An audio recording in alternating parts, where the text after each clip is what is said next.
York Knicks were big winners in last night's ESPY Awards. Jalen Brunson won for Best Championship Performance, while the Knicks won Best Team, a category in which the Seahawks were also nominated. JSN was a nominee for Best NFL Player, one of 4, but that honor was instead taken home by Myles Garrett, who set the NFL single-season sack record last year with the Browns.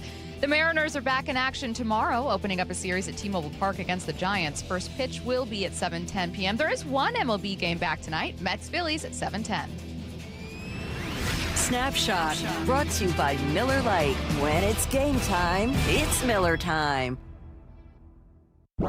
From the Quantum Fiber Studio, this is Bump and Stacy on Seattle Sports. Streaming through the Seattle Sports app and at seattlesports.com. Now, here are your hosts, Michael Bumpus and Stacy Ross. Here we go now. We have 2 conversations to have about MLB's trade deadline. The latest from Jerry Dipoto in an exclusive interview with Adam Jude of the Seattle Times coming up at 10:30. Before we get to that, the Mariners, Bump, have a tough decision to make about a complicated player. We're talking about Randy Arozarena. Yesterday, Jeff Passan was on with Brock and Salk and was asked whether or not he thinks the Mariners are open to trading Randy. And I will say this. We talked about it a little bit. I want to take a deeper dive. This is what Jeff said. Oh, I think you're absolutely open to that possibility. I just don't know what that looks like. And if we remember in the Nomar deal, they got back Orlando Cabrera, who was a clearly lesser player than Nomar Garciaparra. And I don't remember what the Red Sox record was when that trade was made, but I feel like in order to get rid of the guy who has been your best player, you at least need to be in some slight position of strength to suggest that, we're going to ship off someone who's better than anyone else we have right now and get someone back who's probably not as good. But this is a good thing. This is a good thing. That's a big leap to make. I'll start by taking one step back. Why are people talking? Now, I have my answer, but why are people talking about trading Randy, really? Because we see that question sometimes, and from other people, they're like, what are you talking about? He's the only one doing anything consistent in your entire lineup. I feel like I just heard this conversation this week. Like before this week, it was Castillo. And I was listening to Passing on Brock and Salk, and I'm like, yeah, all right, I can understand why people are talking about that, because he holds probably the most, not the most value, because obviously like Julio holds more value when it comes to like trade, but he is your best bat right now, and it seems like, or we've heard, that he's not happy, and there's been some type of friction between him, Cal with WBC, maybe with the organization, but if you want to get something of value, you have to trade something of value as well. And there's no way they're going to trade Julio, Cal, Josh. I don't think JP holds enough value to even entertain that right now. So he's kind of in this weird area to where, he's being talked about. And I think you should explore it.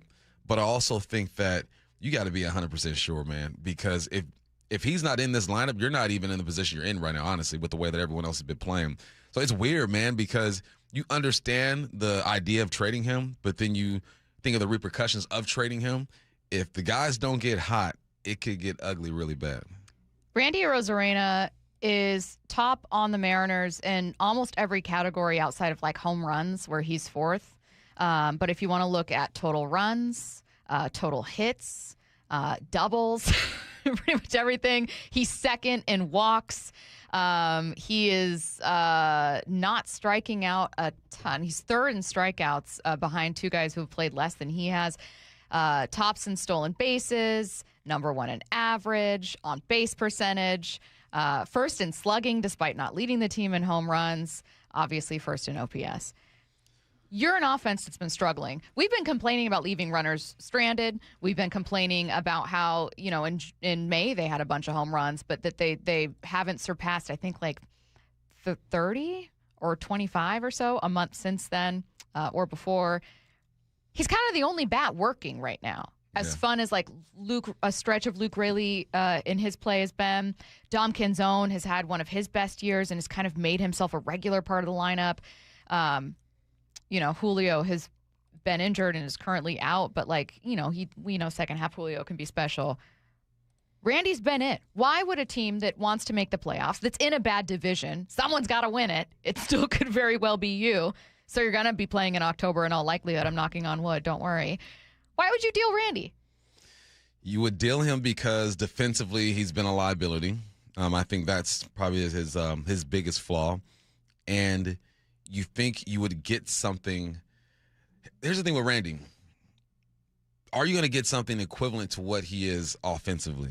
Right? I think if you move Randy, you're thinking, okay, we can get better defensively, and the vibes could change. You're probably going to get something not as good as Randy in the batter's box right now, but the chemistry of the team might change, and defensively, you'll be better over there in left field. It makes sense to me, but it's also scary as heck at the same time because I've seen Randy lay out for a ball and make a play. I've seen him pull up and not make a play. But what he's done consistently is everything you said. You look at the major categories offensively, he is the guy. So this is probably the most unique trade deadline in the last 3 seasons, I want to say, for the Mariners. Because your team's not playing the way you want them to play. Typically, I think you said it last week that typically you want to be playing good enough at the trade deadline so there's reason to go out there and grab somebody and improve your team. We'll see how this team is playing, but there's reasons to keep him. There's reasons to let him go. And I think either scenario, you could be right or you could be completely wrong. And that's why it's so hard to be the president and make these decisions because you're danged if you do, you're danged if you don't. 949 texts in and says, Randy's literally doing what the Mariners said they needed to do offensively. He's getting base hits, scoring runs, not only being a home run guy. Other players need to do what Randy's doing. Meanwhile, 360 says, I think you should deal Randy because of chemistry for the team. Christian in the 206 says, as good as he's been, he's not lifting us out of the hole either. Curtis, the Randy situation itself reminded you of another team from years ago. What happened? Well, yeah, a couple instances actually from a team from years ago. If you watch the Netflix documentary about the 2004 Red Sox, you would remember that Nomar Garciaparra was the face of that franchise and had a really long tenure, really successful tenure there. But in 2004, the Red Sox tried to trade for Alex Rodriguez that offseason, and they would have had to deal Nomar. And Nomar didn't like that. The trade fell through. Nomar had to come back and act as though everything was all hunky-dory and fine, and it wasn't with him. And so he was kind of being a clubhouse cancer. And the Red Sox, in a really, at the time, controversial trade, sent Garciaparra to the Cubs, and they got back Orlando Cabrera in like a 3-team deal. Cabrera was a fine shortstop, but definitely not like a superstar level player. But they were able to build out their roster in a more complete way. And as we know, the 2004 Red Sox ended up breaking the curse. They won the World Series that year. The Red Sox, a few years later, also in similar fashion with Manny Ramirez, who had become a malcontent, dealt him to the Dodgers. That one didn't work out quite as well immediately, although they did win the World Series a few years after that. But there is precedent for dealing players at the deadline who may have grown kind of tired of their act. 253, why don't they just put him at DH? Problem solved. Well, the problem, and it's a fair question, 253, there's 2 problems with this. Number one, you're using DH pretty heavily for Canzone, who's still very much dealing with a hamstring issue that, like, maybe it's worse than Randy's. They have clearly been not wanting to put him out there defensively. So you're already using up that spot to get one of your better bats out there who can't play defense right now. Also, because the problem with Randy isn't just defense, it seems to be maybe effort, mentality. But here's my question. Is it something that's fixable, and can you get him on track here? You are not going, Bump, you know this. From the beginning of a season to the end of a season, not everyone is going to be in a great mood. Not everyone is going to feel like they're totally in this. That's the entire point of leadership, right? There's a difference between a guy being needing to have some conversations, a guy being a unique personality that you kind of have to reel in. I think of like Mike Bennett with the Seahawks, right? He was a guy that like maybe you had to have a slightly different approach with him because he's kind of a unique personality. Not a locker room cancer. No, team like so Mike. That's what I'm saying. Yeah. So I'm like, there's a line between someone is a clubhouse cancer and someone is just a complicated person. Yeah. There's a difference there. Last year they did get a few outs short of a World Series with Randy very much a part of this club. That's the tough part is we don't know the true vibes in the clubhouse. The players aren't going to come out to the media and say, yeah, Randy's been a problem. You know, when or if anyone would say that is if he were to leave. Then they say, yeah, man, it was tough with Randy in there. But you're supposed to protect the team, and I think that's what everyone's going to do because they are professionals. This is a complicated one with Randy because you're banking, if you do trade Randy, you're banking on all of these names finally doing something that we haven't seen them do this year, which is all play some good baseball at the same time. You're banking on Cal. I'm banking on Cal just having some moments and being clutch. I'm banking on Julio being the dynamic player that he is. I'm banking on Josh having his moments as well. And you know that it's in them. That's why all these experts are saying, you know, I still pick them to win the division and be World Series contenders. You know it's in them, but we just haven't seen it. And if you take away your best bat, you're not going to get something equivalent. What is that going to do to the squad? That's what I keep thinking of. TJ in the 425 with a great question. Well, Randy's gone next year, yeah? So isn't it best to get something for him at the deadline? But for this year, TJ, I hear you. The most value you're going to have in dealing Randy, and the only time you can deal Randy is going to be right now. But are you a better team in October without him? I don't know. If he's a cancer in the clubhouse, yeah, probably. You're worse offense, but like if you can get guys on the right page and everyone bought in, we talked for an entire season about how important that was for the Seahawks, and that's been for other teams to have like total buy-in or people just surrounding great leadership. If he's not a clubhouse cancer, and if what needs to happen is maybe some leadership or meetings or conversations or whatever else, you aren't a better team in October without him. So I'm torn. I'm torn because, Bump, you're right. I don't have the answer. I'm not in the clubhouse. And I'm not, learning exactly what those relationships are like. I think it's very real that there's some strain, but I've covered many a locker room where those relationships were strained and you guys just didn't see them. And that's the thing, too, as professionals. And it's different in baseball, too, because in baseball, you spend the most time with your team. In football, you play once a week. You have your days off. Baseball, you are together 5 days out of the week, essentially. You're traveling. You're on the road 7 days at a time. Yeah, it's like everyone can make a mistake any night. It's crazy. Like, you are around your team so much. So I can see the value in letting Randy go because it changes. You ever been in a room? Who was I talking to the other day? I was talking to my buddy about this. I'm like, you ever been in a room and the vibes are good and that one person walks in and the mood just changes. You can't even talk about things you're talking about. You can't be as loose. Is that what Randy is? And I hate making these assumptions about Randy because I'm not in that room, but we keep hearing about this. And you kind of see his body language too. He doesn't seem like the most friendly, approachable person. But he's not always that guy. No, but it seems like he has fun playing the game. Exactly. He's smiling, like he communicates with the other team, and I see some good in him. So I don't want to just paint a bad picture of Randy because I don't really know the guy like that. But now you're at a crossroads to where how do you make this team better? And if I am Jerry and I'm Justin, we are having lengthy conversations about this because on paper, you are not better without Randy. In the clubhouse, maybe you are. So good luck to those guys. And when's the trade deadline? When is it? August 3rd. August 3rd. You got some time. So maybe things turn around and we don't have to have this conversation. Right. If everyone's winning, everyone's in a good mood. And again, I don't want someone who's half in, half out if I'm in that clubhouse. You can fail. You can make mistakes. You can have a bad day. If you care, that's enough. If you're checked out, and trust me, when me and everyone else saw Randy just refuse to run for that pop-up in foul territory, that didn't look like pulling up because of your hammy. It looked like quitting on a play. I also think that Randy has been your best bat this year and can be a guy who's really fun, who has a lot of energy, who people do get along with. It just feels a little hot and cold. I've covered hot and cold guys that have been part of championship teams, playoff teams. Like, I've covered those players before. The common denominator in that team succeeding was that if they were ever a huge problem with other guys and it started affecting play, that player was dealt or benched or something else. And that if it was a player that wasn't necessarily affecting play but people didn't get along, that team was winning, so it was easier, and they had really good leadership. Maybe this is something where Dan needs to step in and have a conversation. Maybe there needs to be public accountability in that kind of moment where Dan says, like, this isn't okay, to also signal to other players, like, I'm aware that when guys don't try, no matter who you are, no matter if you're our best hitter, like, it doesn't matter who you are.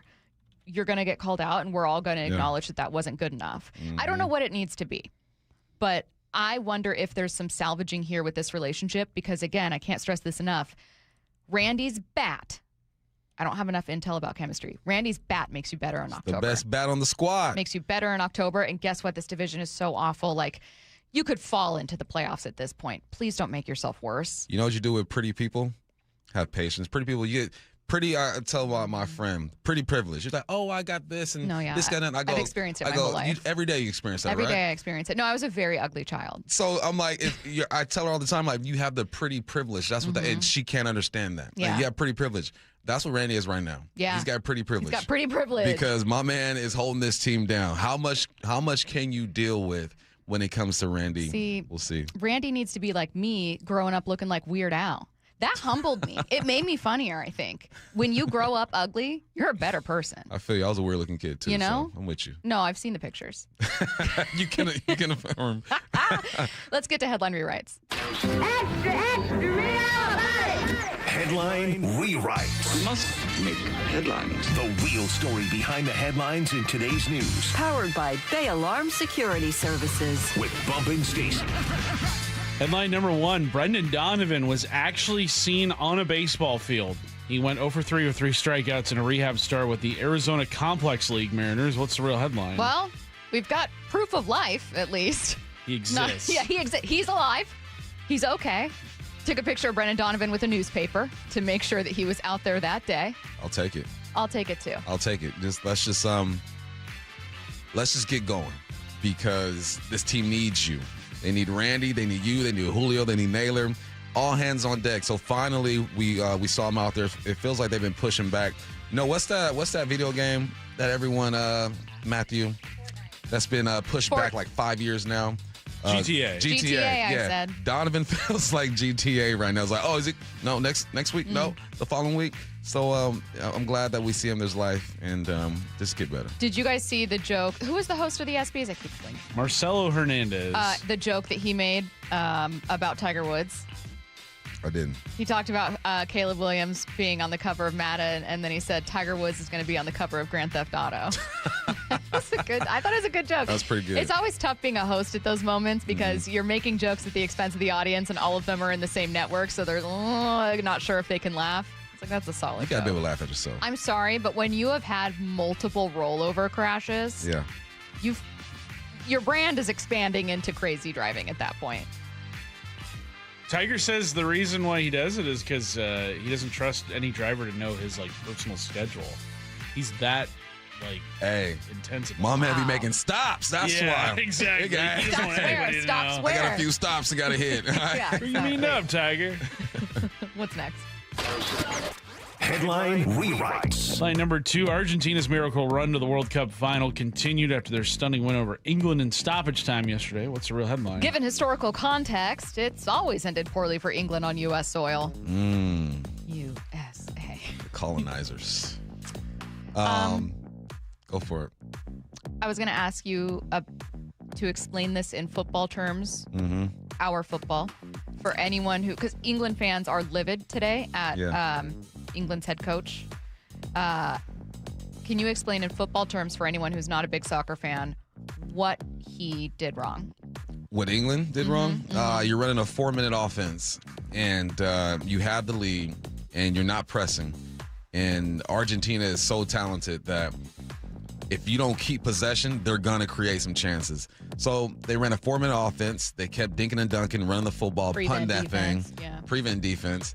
And Argentina was like, look, let's run this spray. Let's open it up. Let's give it to Tom Brady. Let's give it to Pat Mahomes and get her done. This one wasn't on FIFA. The couple games before, I could say, man, FIFA, you guys are pushing Argentina to the final. You had no conspiracy theories for this one. Not this one. England was the one that allowed Argentina to advance, not FIFA. England just was in a position to where, I can't believe we're gonna do this. I can't believe we're gonna do this, and they didn't press. You have to apply pressure at all times against a team like Argentina, but it's hard because you also want to keep possession. And like hockey, if you don't have possession, you can't score, right?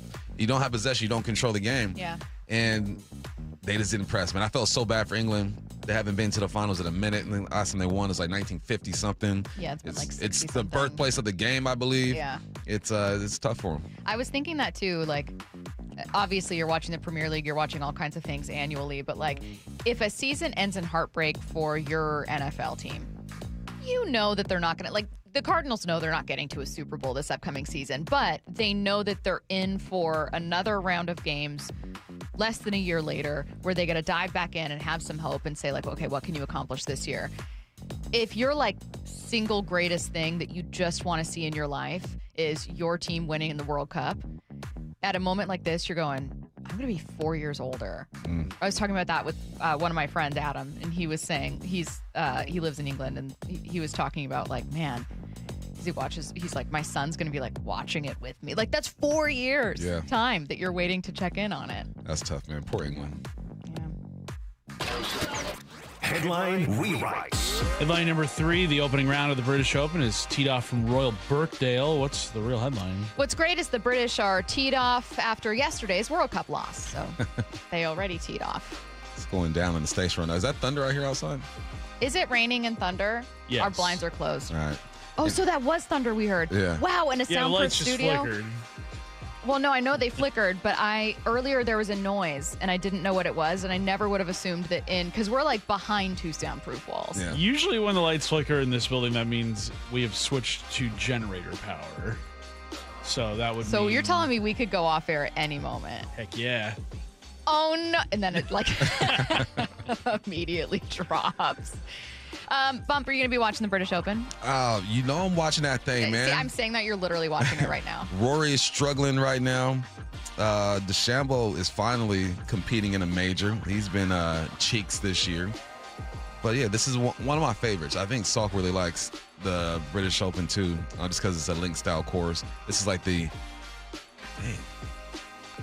it's like the birthplace of the game, you know? And this is the way the game was originally played, so it's cool to kind of go back and watch these guys. Was that thunder just now, or are you guys messing with me? We're not messing with you. You're not just telling Maybe me. if you check the weather once in your life, Stacy. It's summertime, Curtis!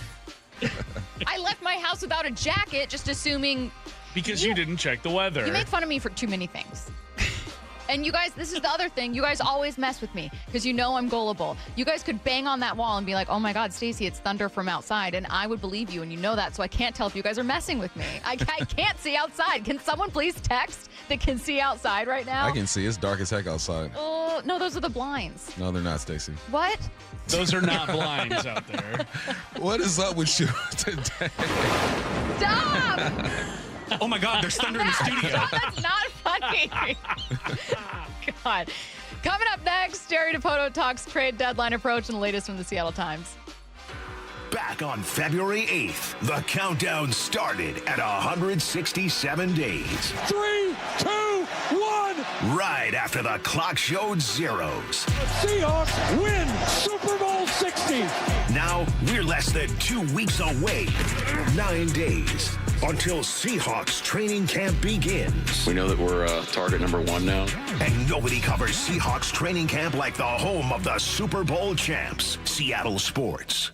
Do you need a new roof? Visit 3treeroofing.com to schedule your free estimate and secure $500 off your project this summer. Our technicians build a custom plan to ensure a high-quality roof installation every time. 3 Tree Roofing, your Puget Sound roofing experts. No hot water at 6 a.m. is no way to start your week. The Fast Water Heater Company has been the one to call in Seattle since 1986. And now, as part of Fast Home Services, they're making it even easier. Dave Wyman here. Get $200 off a new tank water heater or $400 off a tankless installation. Call 1-800-THINK-FAST to book your free in-home estimate or visit fasthomeservices.com for a virtual quote in seconds for water heaters, plumbing, HVAC, and electrical services. Les Schwab Tires has always believed that taking care of people is the right thing to do. Today, that means more than trusted service. It means delivering real value, too. That's why we're lowering prices on hundreds of tires without changing the service and expertise you've always counted on. Consumer Reports named Les Schwab the best tire retailer for 2026. We'll keep working every day to earn your trust. See leschwab.com for details. Need a heavy lift? Levitt Machinery is now your Taylor lift equipment dealer in Washington and Oregon. Engineered for extreme duty durability, Taylors are designed for demanding environments with uptime built into every machine. When the work is tough, Taylor delivers. And now backed by Levitt Machinery in the Pacific Northwest. LevittMachinery.com. Give us a call today. Stack it, reach it, lift it, Levitt. Pests and poor installation have something in common. One call to Eastside Exterminators takes care of both. For more than 50 years, families across Western Washington have trusted Eastside Exterminators to eliminate pests for good and protect homes from crawl space to attic. With dedicated installation services and the state's only smart pest detection technology. From Everett to Federal Way, one call handles it all. 425-482-2271 or visit EastsideExterminators.com. Eastside Exterminators, family first pest control. What is that sound? Ugh, that sounds like a plumbing sound. Luckily, there's a company that fixes all the plumbing sounds across Puget Sound. That's All Sound Plumbing. Puget Sound's plumbing experts. Have a sound? Visit allsoundplumbing.com. Wesley Financial Group is not a law firm. Ask yourself this question. Is it really worth holding on to that timeshare that you know you need to get rid of? Here's the truth. The average maintenance fee just went up over 17%. That could have been 117%, and there's nothing you can do about it. When you buy a timeshare, you give them a blank check for annual maintenance and assessment fees. I'm Chuck McDowell, founder of Wesley Financial Group. For 15 years, I've helped over 50,000 families cancel their timeshare. Not sell it, not transfer it, cancel it. Did you buy a timeshare because they told you it was a great investment and your maintenance fees would never go up? That's a lie. Are you ready to get rid of your timeshare once and for all? Simply call us and I'll send you our timeshare exit kit that explains all your options for cancellation. Call Wesley now for your timeshare exit kit. 800-822-1490. That's 800-822-1490. 800-822-1490. Heading outdoors or on the water this weekend? Check in with Joey and Nelly on the Outdoor Line from 6 to 8 a.m. every Saturday on Seattle Sports and the Seattle Sports app. Tim Hunter, a lifelong local radio host, underwent Swedish cyberknife treatment for prostate cancer. What's it like to go through the cyberknife treatment? You do a 5-day-in-a-row stint. You go to the Swedish hospital. They say set aside 45 minutes for each treatment. It's really only about 35 minutes of that little robotic arm dancing around you. There's no pain involved. It was just too easy. Treat prostate cancer with Swedish cyberknife. Swedish.org/cyberknife prostate. Cyberknife is a registered trademark of Accuray Incorporated and is used with permission. Yay to Bruce, the streaming king. With quantum fiber internet, he's gonna binge. He wants more, he's got to have more. More bedtime true crime. More podcasts in the shower. Quantum fiber Wi-Fi has the power. More. Fast internet speed. He's got the geeks to go big, bring him the games. Right now. And his royal we. More sports non-stop. His quantum fiber's on top. Yay to you. Switch today at quantumfiber.com. Limited availability, service and speed in select locations only. You've probably heard all those ads for life insurance. Just a few dollars a day, apply online in minutes, no medical exam. Simple, easy, and cheap, right? Now you're thinking, maybe I should get a quote. Well, smart thinking. Everyone should have life insurance. But here's what they don't tell you. Those few dollars a day rates, they're for young people in perfect health. That's why everyone calls Big Lou the 50 to 60-year-old not-so-perfect candidate. Like you. You take prescription meds, and you're overweight. Winner, fried chicken dinner. Well, Big Lou works with life insurance companies that want people like you, with no surprises after you apply. In fact, if you're a 50-year-old guy with a few health glitches, Lou could probably find you $1 million of term life coverage for about $200 a month. So, yeah, you need life insurance. But unless you're young and healthy, you gotta call Big Lou, because he's like you, older, heavier, and on meds, too. Get a quote right now at 800-381-4183, 800-381-4183, or biglou.com. From the Quantum Fiber Studio. This is Bump Stacy. Weekdays 10 to 2. On Seattle Sports and 97.3 FM HD2. The lightning is tripping me out. It reminds me, I had to ask Curtis about it. It reminds me of that game between Washington and Cal from I forget how many years ago. Not that long ago, but let's say like 4-ish. 3, 4. And there was a lightning delay, and the lightning was nonstop. Yeah. Every couple seconds, you'd see a lightning flash. I don't want to alarm you. Well, what do you think Dookie's doing right now? His name is Lukey. His name is Lukey, and he's probably terrified. He hated the fireworks. 4th of July really got Is he him. at doggy daycare today? He's not at doggy daycare today. So he's at home by himself. I left First Take on for him.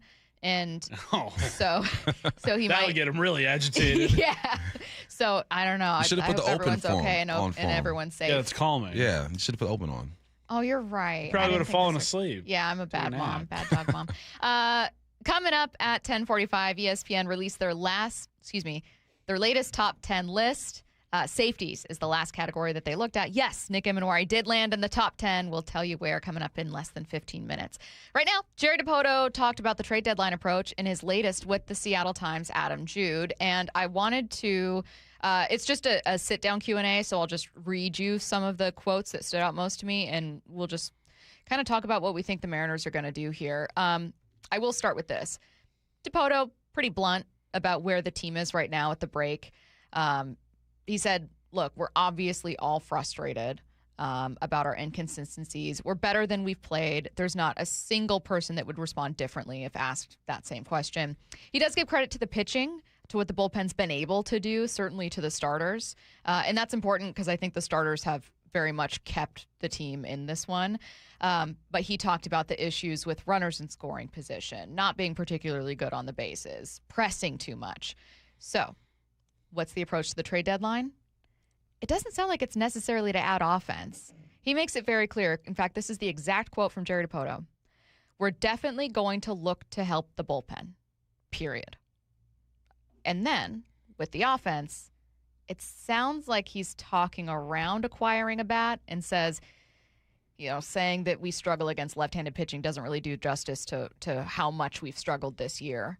Sure, like we'd like to add, but, quote, the best players we can acquire are the players we have. I know that makes some people mad, but what did you make of that from Jerry?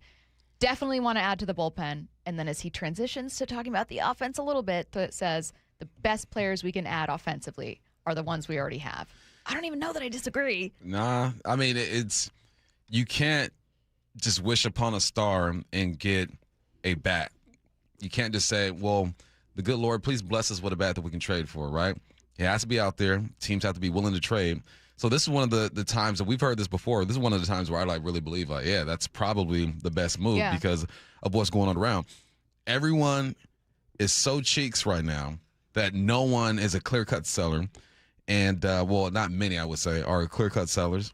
And you got to look from within. This is the first time he said that where I'm like, yeah, that's probably going to be the move. Because if you look from within, you still got Julio, who's not playing his best. You got Naylor. You got Cal. You're waiting on Donovan. Don's been holding it down, even though he's been banged up. I think that's probably going to be the move, man, because your rotation is still fine. That six-man kind of jacks up the bullpen a little bit. I believe him. I think this is probably going to be the route to go. I know some people don't want to hear that because you think that you can just go out there and grab a bat. It's not that easy. I'm riding with this one. Curious what you guys think of that answer. Definitely want to add to the bullpen. It sounds like with offense, he's critical. I do want to stress it's a long answer. It's available on SeattleTimes.com. We'll reach out to Adam and see if we can get him on the station today or tomorrow to talk a bit more about this. But he has a lot to say about the issues they've had offensively. Like, I don't think he says it's really not been that bad. Here's this stat that shows we've been pretty good. Like, he's pretty blunt. In fact, quote, I would be understating our overall offensive struggle by just focusing on how poorly we've played against left-handed pitching. At some point, we just have to be better offensively against all pitching. So that's pretty blunt to me about, like, it's not even just left-handed pitching. We've clearly struggled with just about everything. But there are no clear and obvious players who can upgrade us in a way that fits our roster. He doesn't say exactly that. I'm paraphrasing that part. The best players we can acquire are the players we have. We just need them to do the things they've historically done. That obviously means Cal. It also means getting Brandon Donovan back out there. He finally was able to make a rehab start. It means getting a healthy Julio back. And as critical as I've been about this team not being aggressive, and I know that sometimes people can think that that's just lip service, I'm with you, Bump. I actually think that's true. The best possible thing, the Mariners at the deadline could not acquire a player better than Julio or Cal. And if you're like, Luis Arraez has said that he doesn't want to go off of second base. Do you want to move Cole Young to short? put Emerson back down, put Emerson at third. You know what Taylor Ward, I've heard is a name that you could add. He also doesn't have power this year. Now, he's getting on base at a really great, really encouraging rate, but he's got I think single-digit home runs. You know what I hope, and what I like too, that's Jerry holding his team accountable too. Like, hey, y'all got to do this. And I hope that Dan kind of echoes what I think that's probably the way Dan would do it, is say, hey, guys, it starts with you. We have to play better. That's essentially what Jerry is saying, because yesterday we had the conversation about, is Dan capable of holding guys accountable, and how would he do it? He's not the get-in-your-face type of guy. He's not the rah-rah type of guy. I think he is the understanding uncle who's going to grab you up by your shoulder and say, look, man, I need you to play better. This is what we need from you guys. So I like it. I like that Jerry's putting it out there. A couple of years, I did not want to hear that, because I thought they were capable of going out and getting more, because we looked at the roster and thought, this just isn't enough. I look at the roster and I say, this is enough if these guys go out there and play the way they're supposed to. So, yeah, not for once. I agree with Jerry more often than I don't, but I think it's important that the fan base really takes a look at what he's talking about. And you go tell me, like, someone says, Joe Adele, don't know who that is. Has he done a deal with the Angels? Never has. I don't think the Angels are going to do a deal with Jerry Dipoto. Angels and Rockies, maybe the Tigers too, but I know the Angels and Rockies are two teams he has never made a move. And he makes a lot of moves. So you know who tracks Joe that is actually Jordan Shusterman. He has a Google Doc of every trade the Mariners have made under Jerry Dipoto. We'll ask him a little bit. Yeah. He joins us in 23 minutes? Yeah. Bump, let me follow up, because you and I have the same opinion about this, but I'm going to challenge you and not myself. What if the Mariners guys that are here don't get much better? If they don't get better, are you regretting not adding at the deadline? I mean, hindsight though, that is the gamble of the trade deadline, is that you can make a move, but it ain't guaranteed to work. You could not make a move and grow from within. That's not guaranteed to work. The only way everyone is happy is if something is done or nothing is done, and you go out and you win a World Series. That's the only way everyone's going to be happy. At the end of the day, you might lose in the first, second round, and people are going to be like, well, you should have done this at the trade deadline. You can do the same thing, lose in the first, second round, and do something at the trade line. You didn't do enough, or you shouldn't have done something. It's a tough position to be in. Only one team is happy at the end of the day. But right now, I'm just focusing on that bullpen and hoping guys get better. I will be disappointed if they add nothing. I think that bullpen needs help, especially if you're going to continue to carry 6 starters. I don't know that they will. I just assume they were doing that because they're like, well, we want to keep everyone fresh. We don't know how Luis is going to play out of the pen. Maybe you're protecting, how difficult that conversation can be and the transition can be. But if you get past the deadline and you don't end up moving Luis Castillo, you are making it tough on your bullpen. Yep. So either add there, like matter-of-factly you need to, or move Luis there, in which case, there's this really great line of questioning that Brock and Salk had for Jerry when they were like, is adding a bullpen arm better than what you would do moving Luis to the pen? And part of the answer was we haven't seen Luis in the pen. Mm-hmm. Luis was a great starter for a while, but you can't simply assume that a C starter is going to be an A-plus bullpen arm. It's a completely different type of mindset of wear and tear on your body. It's just different. You can't assume, but you can try. Yeah. I would like to see a bullpen arm added. Yeah, badly. for sure. And I'd still like to see a bat, but I get what he's saying. We're for that matter, let's go back to that DH thing that someone said. You've had so many players hurt that DH has kind of been how you keep your best bat in the lineup when they can't play defense. So yeah, that's part of the difficulty of fitting certain guys in, is you can't just add someone and be like, oh, he'll be your DH. Well, what if Dom can't play in right? You want to take Dom out of the lineup when he's been so great? So it's just there's some complicated moving around here. Coming up, ESPN released their top safeties list. Let's find out where Nick and Manwari landed. Continuing coverage of the sale of the Seahawks.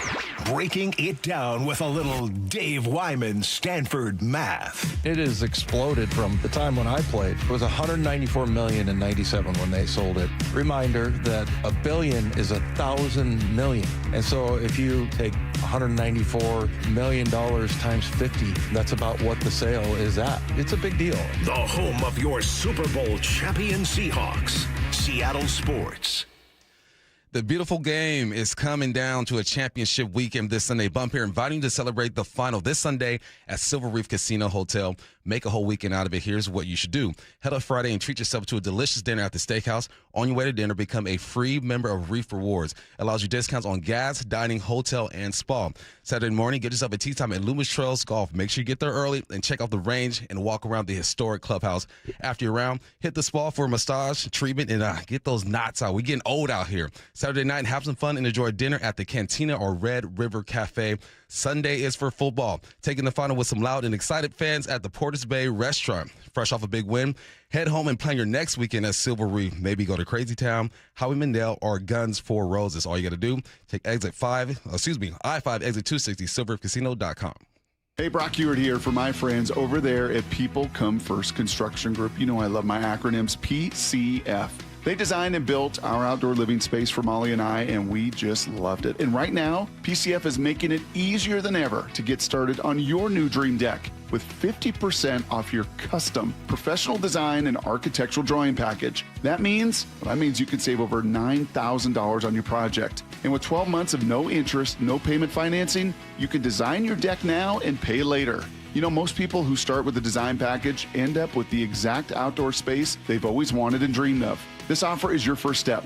Do what we did and contact PCF Construction Group today. Get your project ideas, browse amazing photos, and find all the offer details at PCFgroup.com. That's PCFgroup.com. Making your outdoor space your favorite place. With People Come First. The Sherwin-Williams Summer Sale is here. Get 30% off select paints and stains or 35% off our newest product, Emerald Symmetry, July 17th through the 27th. Whether you're refreshing your interior or exterior, we've got the colors to bring your vision to life. And with delivery, getting everything to your door is easier than ever. Shop online to have it delivered or visit your neighborhood Sherwin-Williams store. Retail sales only. Some exclusions apply. See store for details. Delivery available on qualifying orders. Indeed presents hires you can't afford to get wrong, like a social media manager. Did you just post our Q4 earnings to your personal social media? Oh, yeah. Used the trending audio and everything. That's confidential financial data. Relax. It only went a little viral. The SEC just commented with the eyeball watching emoji. This is your job for sponsored jobs. This is what happens when you don't sponsor your job on Indeed. Next time, get matched with quality candidates with Indeed sponsored jobs. Visit Indeed.com/hire now and sponsor your job today. Rev up your summer at LeMay, America's Car Museum. The British Bike Exhibition is now open along with the all-new cafe, El Coriano, which is getting rave reviews. Mark your calendar for Tacoma Cars and Coffee or family drive-in movie night. Have friends, family, or soccer fans coming to town? The trip to LeMay, America's Car Museum will be the highlight for kids and adults alike. Plan your visit now at americascarmuseum.org and experience something new today. Compassion. Communication. Results. That's Pendergast Law Personal Injury Lawyers. Go to PendergastLaw.com. That's PendergastLaw.com. Les Schwab Tires has been proudly serving communities for over 70 years, and we've collected thousands of inspiring stories. Like Kate, who was off on a long road trip with her best friend when the dash lit up like a game show.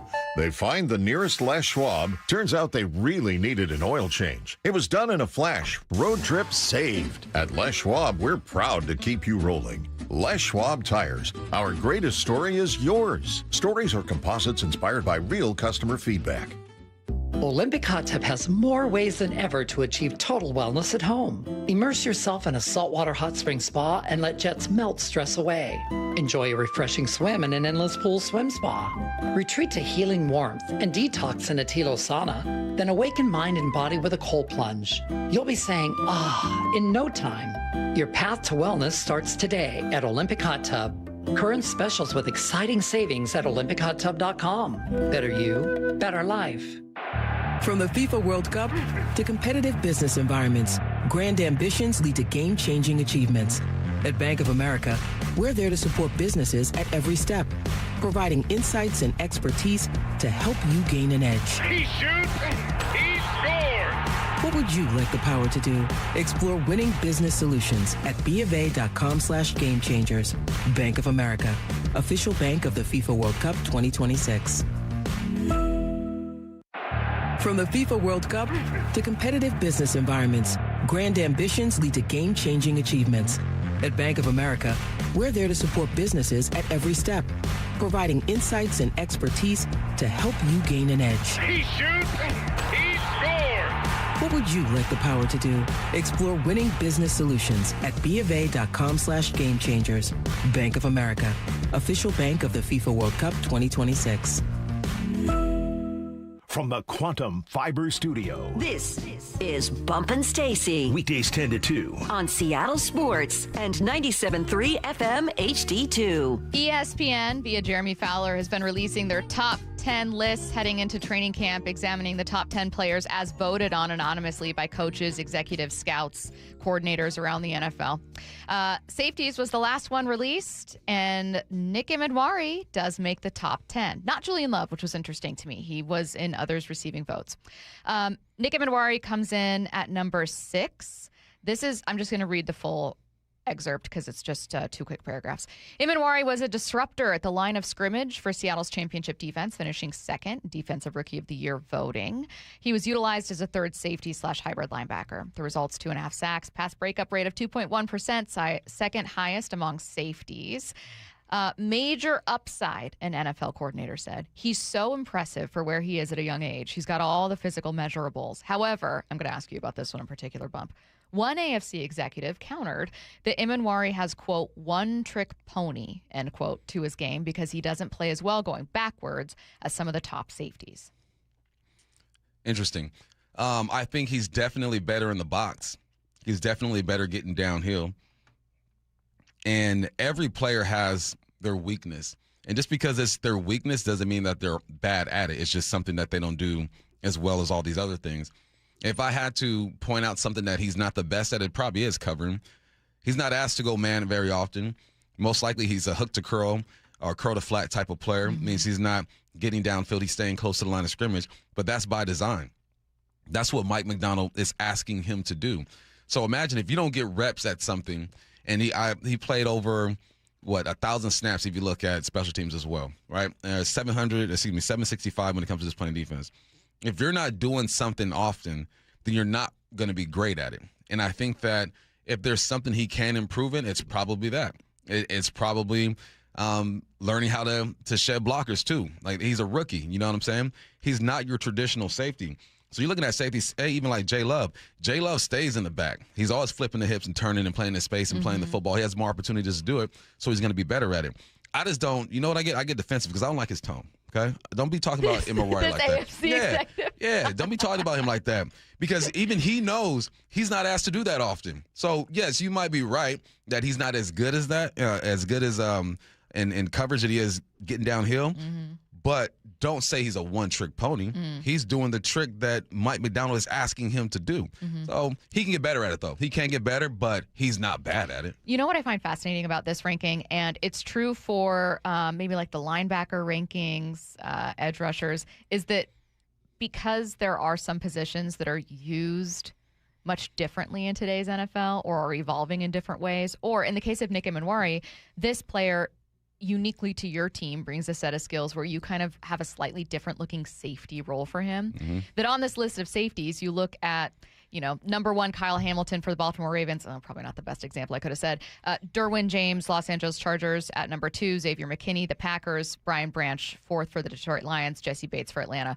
All of those safeties ahead of Nick Emenwari are not only slightly different players, they're different from each other in the roles that they fill with their respective teams. Kyle Hamilton isn't quite the same safety as Derwin James, who's not quite the same safety as Nick Emenwari. All of them great players, but I find that there's so much more online debate and discourse happening with certain position groups, linebackers being another one, because there are some guys where it's like, yeah, this guy's really an edge, or this guy's really like, a more traditional strong side. Yeah. Like it's just, it's fascinating. It is. And coordinators also make this conversation fascinating because you're looking at the film, and like I just mentioned, and the coordinators are asking players to do things that fit their system and what they do best. So you're looking at, if you try to compare, even within this defense, Nick Amawara as a safety to Jay Love as a safety, totally different. Different responsibilities, different type of players. I think Nick Amawara is best when he's close to the line of scrimmage for sure because he's a matchup problem. I think Jay Love is best deep. So, there's going to be debates about this, and I can watch film on all these dudes and pick out a weakness. Everyone has their weaknesses. So I wouldn't take it personally if I am Nick Amawara because he knows he's the best at his job for this defense, and Mike is using him perfectly. Will he get better at coverage? For sure. It's inevitable. He's going to. But he's not a one-trick pony. Yeah. He's just doing the trick he's been asked to do. Okay, so he's at number 6 this year. What gets him into the top 5 next year? Do you want me to reread the 5 ahead of him? Nah, I got it. Okay. I think that because it ain't even about them, right? Okay. It's about him. Yeah. Like, I always say that. Always. When you're an athlete, it's about how I beat myself. Exactly. My mom used to tell me, no one can stop you but you. I believe her 100%. It's more about route recognition. And he was on a podcast. I forgot who it was, and he talked about this. I think it might have been the one with Ryan Clark. The Pivot. Yeah. What's it called? The Pivot? Something like that? No, it's not The Pivot. Is it? I thought Anyway, it was. the Ryan Clark podcast, he talked about, The Pivot. It was, all right, the quicker he can understand or recognize route coverages, the better he's going to be breaking on the football. So that's him even right there recognizing that, all right, this is a part of my game that I can get better at. And I think that goes for most players on that second and third level in defense. Man, once you diagnose what's going on and can anticipate what a receiver's doing or what a running back is doing, now you're flying around and playing good football. So that's what I would say. I would say learning how to watch film at a higher level. I'm sure he knows how to watch film, but there's always levels you can take with this thing. And being able to anticipate these route combinations a bit more off of that film study. Have we moved past as an NFL just overvaluing, like he adds 2 interceptions and suddenly it's bigger, or are we still leaning too heavily on that? Oh, no. As soon as he gets 2 or 3, it's going to be like, he's getting better. Oh, my God, you wouldn't believe it. Look at him. He did it. When sometimes, man, you get a pick. His one interception was just him being at the right place at the right time. And, sometimes you get a gift, but we are definitely going to hype him up if he gets 2 or 3 interceptions. Yeah, I'm not saying that interceptions can't be indicative of a great player. Richard Sherman had a ton of interceptions in 2013 and is clearly a future Hall of Famer. But I think that we've started to understand, just as critiquers of the NFL, as analysts, this is me, not you, that that can be a little more volatile. Yeah. There's the Quandre Diggs out there that'll get 3 or 5 every single year, and that's wildly impressive. And then there's the guys like Geno Stone or Diggs, Cowboys Diggs, not Seattle's Diggs, who will get 7 and then nothing, or 2. That's it kind of perfect. depends who you're around. That's perfect. We're not throwing Quandre under the bus. Who do you want on your team, Quandre or Nick Amawara? You have to pick. Probably Nick. Exactly. Yeah. And Quandre got picks for days. No knock on Quandre. And Love you did Quandre. have Quandre on this team Yeah. last year. Love Quandre. Quandre's on the sideline suited and booted. He wasn't even playing that much. He said, let me know if you guys have questions. I've been here, done that. You're listening to Bump and Stacy on Seattle Sports and the Seattle Sports app. Getting back to the Mariners, talking trade deadline and more with Yahoo Sports' Jordan Shusterman next. If you're subscribed to Seattle Sports on YouTube, then you saw this Wyman and Bob digital exclusive first. Leonard Williams, he's in the final year of his deal. Can you pay him somewhere around top of the market? He's still absolutely at the top of his game. I don't see any kind of drop-off as far as his age goes going into his 12th year. Beyond who he is on the field, who he is in that locker room, he's just such a leader and a presence. The home of your Super Bowl champion Seahawks, Seattle Sports. Subscribe to Seattle Sports on YouTube now. Looking for a new Mazda? Check out Mazda of Everett during the More to Move You sales event. As the West Coast's largest Mazda dealer, they have over 700 new Mazdas in stock and are known for always offering the Mazda of Everett price. Awarded Mazda's President's Award 13 years in a row and ranked among the top 20 Mazda dealers in the USA for customer service. Shop at 11409 Highway 99 in Everett or MazdaofEverett.com. Dealer awards and rankings based on Mazda USA reporting and data. This is for all you guys on Viagra. ED pills are no longer needed. The brutal side effects like 4-hour headaches, blurred vision, and that flush feeling can all be put behind you with our treatment. Here at West Coast Men's Health, we have a better approach to ED. Acoustic wave therapy creates blood flow circulation by safely removing the plaque in your arteries and restoring function naturally. Guys, let me be clear. Pills will never fix your problem. Our equipment is the latest technology, and our medical staff is the best in the industry. So give West Coast Men's Health a call today. Speak with our clinic manager. Ask him any question you like, how it works, the science behind it, and even the cost. If you suffer from ED or Peyronie's disease, give West Coast Men's Health a call today. In addition to treating ED and Peyronie's disease, we now offer testosterone replacement therapy. With clinics in Redmond and Tacoma, call 206-519-6541. 206-519-6541. Online at westcoastmenshealth.com. What if I told you a local credit union is giving members up to $30 per month just to make everyday purchases? Dave Wyman here, and when I heard about the offer from Harborstone Credit Union, I said, sign me up. And that's what I did at harborstone.com/cash. You know, I'm not a tech-savvy guy, but opening a checking account was easy enough for me to figure out. I got my PNW Cashback checking account for free, no fees or minimums, and when I make everyday purchases with my Harborstone PNW Cashback debit card, I earn up to $30 each month. My wife loves it when I get cash back on gas, groceries, coffee, travel, and lunch. All categories count towards your cash back. You can even tap to pay. If you live, work, or worship in the state of Washington, sign up for a membership with Harborstone Credit Union and get the PNW Cashback free checking account. Open your free account online like I did at harborstone.com/cash or visit one of their 29 branches across the Northwest. Insured by NCUA. Terms and conditions apply. Sales will sell the first car, but service sells the second and the third and the fourth car. And that's really the long-term vision. Lee Johnson Auto Family, the LJ way. The biggest scuba sale in America starts next Thursday at Underwater Sports in North Seattle. Incredible savings for 3 days only. Divers Fair only happens once each year at Underwater Sports, 107th and Aurora Avenue North. This is a special alert to all Americans who own a vehicle with less than 200,000 miles with an auto warranty about to expire or with no warranty coverage at all. Due to a decline in the economy, CarShield is announcing a low-cost month-to-month vehicle protection plan that is now available to the public to save any driver out-of-pocket expenses on future auto repairs. Call now to find out how you can pay almost nothing for covered auto repairs. Yes, you heard that correctly. Pay almost nothing for covered auto repairs. An open phone line has been established for all drivers to call for a free quick quote.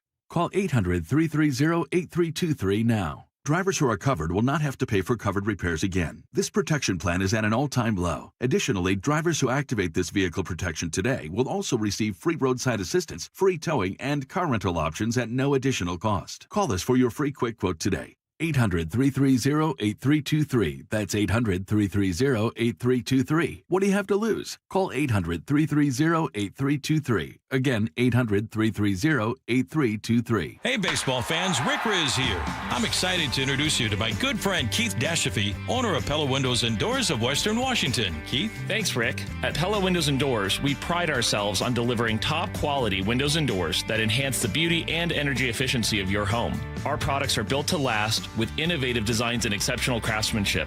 Whether you're looking to upgrade your windows or install new doors, Pella has you covered. That's fantastic, Keith. Don't wait. Schedule your free appointment today at PellaPNW.com. Every summer, homeowners wait too long to find a house painter. There are only a few months left of good weather. Don't be the one left out in the rain. All Covered Painting is accepting a limited number of exterior projects this summer. If you want a licensed contractor that does the work right and backs it up with an industry-leading warranty, don't wait. Now offering a complimentary color consultation with a designer for specific projects. Get your free estimate at allcoveredpainting.com. This is Seattle Sports. Streaming through the Seattle Sports app. KIRO AM Seattle. KIRO FM HD2 Tacoma. Home of the Seahawks, Mariners, and everything Seattle sports. Seattle Sports Snapshot. The Knicks were big winners at last night's ESPYs. Jalen Brunson won for Best Championship Performance. The Knicks won for Best Team, a category in which the Seahawks were also nominated. The Mariners are back in action tomorrow, opening up a series at T-Mobile Park against the Giants. First pitch will be at 7:10 p.m. There is one MLB game returning tonight, Mets-Phillies at 7:10. Snapshot, brought to you by Miller Lite. When it's game time, it's Miller time. From the Quantum Fiber Studio, this is Bump and Stacy on Seattle Sports. Streaming through the Seattle Sports app and at seattlesports.com. Now, here are your hosts, Michael Bumpus and Stacy Ross. Yahoo Sports' Jordan Shusterman joining us now. Jordan, how's it going? Hey, friends. Good to see you on this fine Thursday. You are fresh off the Derby and the All-Star game. Quite a night for Jordan Walker. Tell us about what that experience was like. Really cool. Very fortunate to have attended the last 10 Derbies, but this was a new format for us, and it was cool. I think that the first round took a little bit of time to settle into the flow, kind of the new rhythm, with each round kind of taking a different amount of time depending on the homers and how many breaks they took. But, you know, it ended up working out about as well as you could possibly hope. Obviously, the hometown guy ended up losing, but the tension of Walker needing to hit 6 home runs in a row to win it at the end was really impressive that he was able to do it, and pretty cool in the building. I loved the new format because it gave Philly fans a chance to boo. And I'm all for like putting athletes through that stress. And what impressed me about Walker is that it didn't even faze him. You look at him at the plate, and he was just so calm and so cool. What was that experience like, actually having people? You've been to the last 10. That had to be the first home run derby where people were actually booing the batter.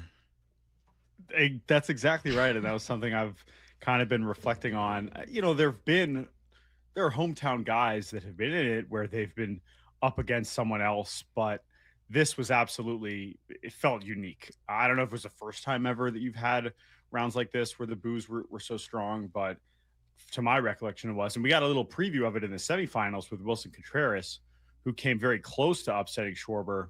He also was getting booed the whole time.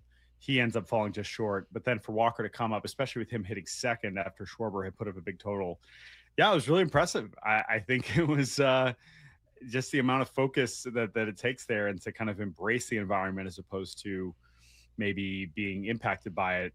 It was just incredibly impressive from Walker, and it was really cool that he got to really announce himself, because going into it, I would say that he was probably the most anonymous player in the field when you consider just how young he is and what he's accomplished so far in his career. I think everyone else, either based on what they've accomplished or the market that they're in, I think most people had already kind of heard of him. But Jordan Walker really got to make a name for himself on Monday. Let's jump back to the Mariners here. Released this morning on the Seattle Times by Adam Jude. There's a Q&A with Jerry Dipoto. In it, he talks about the trade deadline. He says they absolutely do want to add a bullpen arm. We'll ask you about, some of the arms that could be available or what you think the bullpen needs, maybe like a profile of a kind of guy. But I want to start with this. Jerry says, when talking about offense, the best players we can acquire are the players we have. Bump and I both think he's right. There's no player at the deadline that they could, unless they were willing to sell a ton, get that would be better than a hypothetical Cal, or better than even adding Brendan Donovan, or better than Julio. What's your optimism level, though, that Brendan Donovan returns, that Cal improves? You know what I mean? Like, he is right, but what's your optimism level that they get those players back? Yeah, this is a tough one, because it has become now this is a little bit different, because I guess in the case of Donovan, we are talking about a return from injury, but it is something that fans just roll their eyes at in any context where you say, oh, our big addition is the guy coming back from injury. And I think in almost every case, there's some totally valid truth from the front office perspective there. And there's also reasons for fans to roll their eyes and say that's not good enough. That's not how you should be viewing this. Obviously, in the case of the Mariners, as you point out, I mean, some of these players we have been watching, of course, with Julio, Cal missed a lot of time, but has been back now for a while. But even someone like Naylor, right, who's basically been in the lineup every single day, and you're waiting to see how much more you're going to get. So that said, this is also not exactly a market ripe with offensive upgrades. So I would say that is also probably part of why Dipoto is so readily saying something like that. But I think that doesn't mean that they shouldn't still be trying to take advantage of the opportunity that this team has. We know that they've underperformed, but ceiling wise, this is still a team that should be up there with any other team in the American League. Whether that is something that the front office believes has changed based on how the players have performed, I guess is kind of hard to say, but I do think that they still see an opportunity in front of them to win the division at the very least. And while that maybe doesn't mean they're going to, trade all their top prospects, I still hope that they're fairly aggressive in the adding as opposed to subtracting or standing pat. We've been talking about the possibility of Randy being on the trade block. It's your best bet. But listening to the text lines that people were talking to is more of like a culture thing. And my thing is, I don't think you get better by trading Randy. And I've been in professional locker rooms. I'm like, look, you just got to be a pro, go out there and work. And at the end of the season, you'll deal with the Randy, I guess, issues later. What do you say to the possibility of Randy being traded? I mean, maybe if they lose, 12 of their next 14 and go full seller, but like if people are talking about trading Randy as some sort of buy and sell situation, I don't understand it. I think that there is reason to believe that the Mariners will be ready to move on from Randy after this season and not try and retain him in free agency, but he's been your most consistent hitter and it's not particularly close. I agree with you. Like, I just don't really see how you get better doing that, especially when you consider what you're trying to add, right? I mean, it'd be one thing if you were sacrificing offense because you desperately need pitching. Yes, we know they need bullpen help, but I just don't really see how that would make any sense. And culture-wise, like, that's a different conversation. But I also just think that he's just been so productive and such an important part of this lineup that I don't know how you could, with a straight face, say that that's something, you're considering. It would have been one thing to consider that like before this season, but now that the way that the season has unfolded, like that would have been bold too, to trade him before this season, considering the offseason. But that would have made more sense as far as but at this stage of the season, when he's been your most consistent hitter, and you can't risk taking away something that has been that consistent whatsoever for what, some sort of other offense. I guess what you could do it for like an offensive piece that's there beyond this season.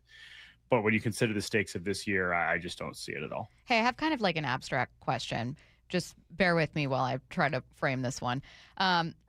Every trade deadline, certainly we were having this conversation last year about the Mariners. It wasn't at the trade deadline, but it was shortly before it when they were swept by the New York Yankees. It was kind of like morale was at an all-time low. There were some low points after the deadline, but by then we were having conversations about them being sellers. But I always get a little kind of irked, I guess, by the idea of punting on a season in July. Now, I think there is a ton of criticism to fairly be heaved towards the Mariners for underperforming, whether it's managerial decisions, players not performing, defensive mistakes, sloppy play. Like, there's a lot here that feels in their control that's been disappointing. And it's totally fair to say, hey, third wild card isn't good enough with a team that should be fighting for like a 1 or 2 seed.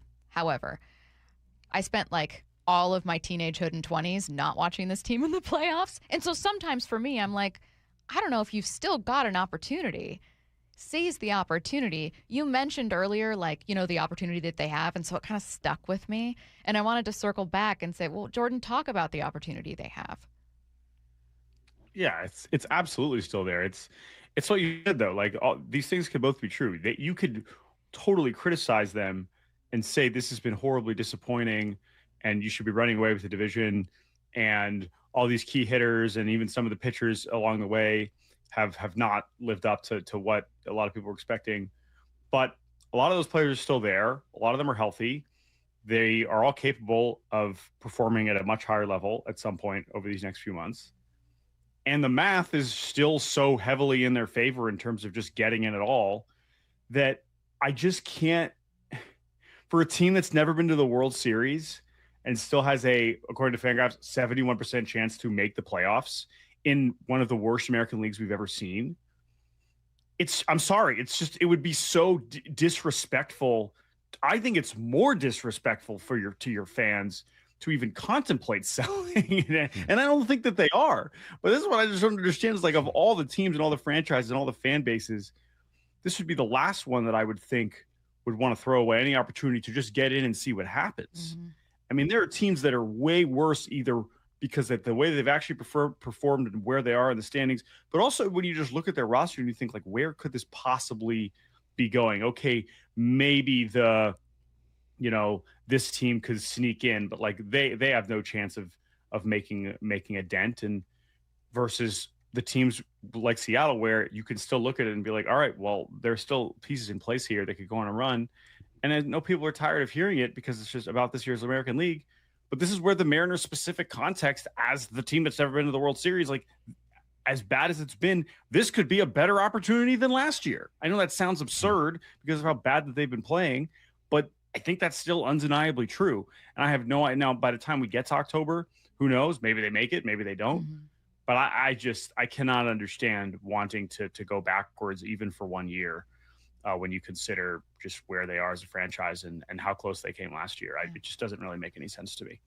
I love baseball, but it gets on my nerves too, just because of what you said. They have a 71% chance to make the playoffs, and we're looking at this team like scratching our heads, like, what are we gonna do? Jordan, I believe it was you that predicted within like days when Colt Emerson was going to be called up. I think you were within like 4 or 5 days. Who's the next guy to get called up, and when do you think he gets called up? Ooh, that's a good question. So, I mean, if we look so the two guys that just got bumped up to Tacoma, right? I believe Laz and Michael Arroyo, but that was pretty recent.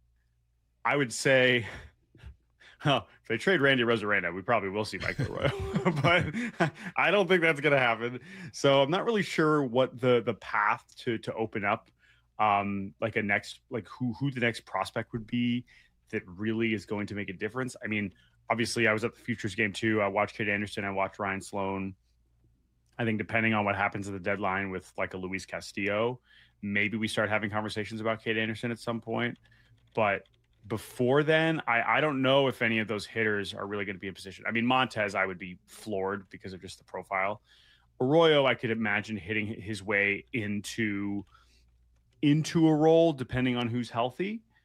But other than that, I mean, obviously, it's just going to be looking at Kate Anderson and asking when it's time, when there's a spot, when there's a role that could make some sense. We have talked for the first, certainly 2 months. It's kind of died down as we've gotten further into the season about could you get a 2024 version of Cal?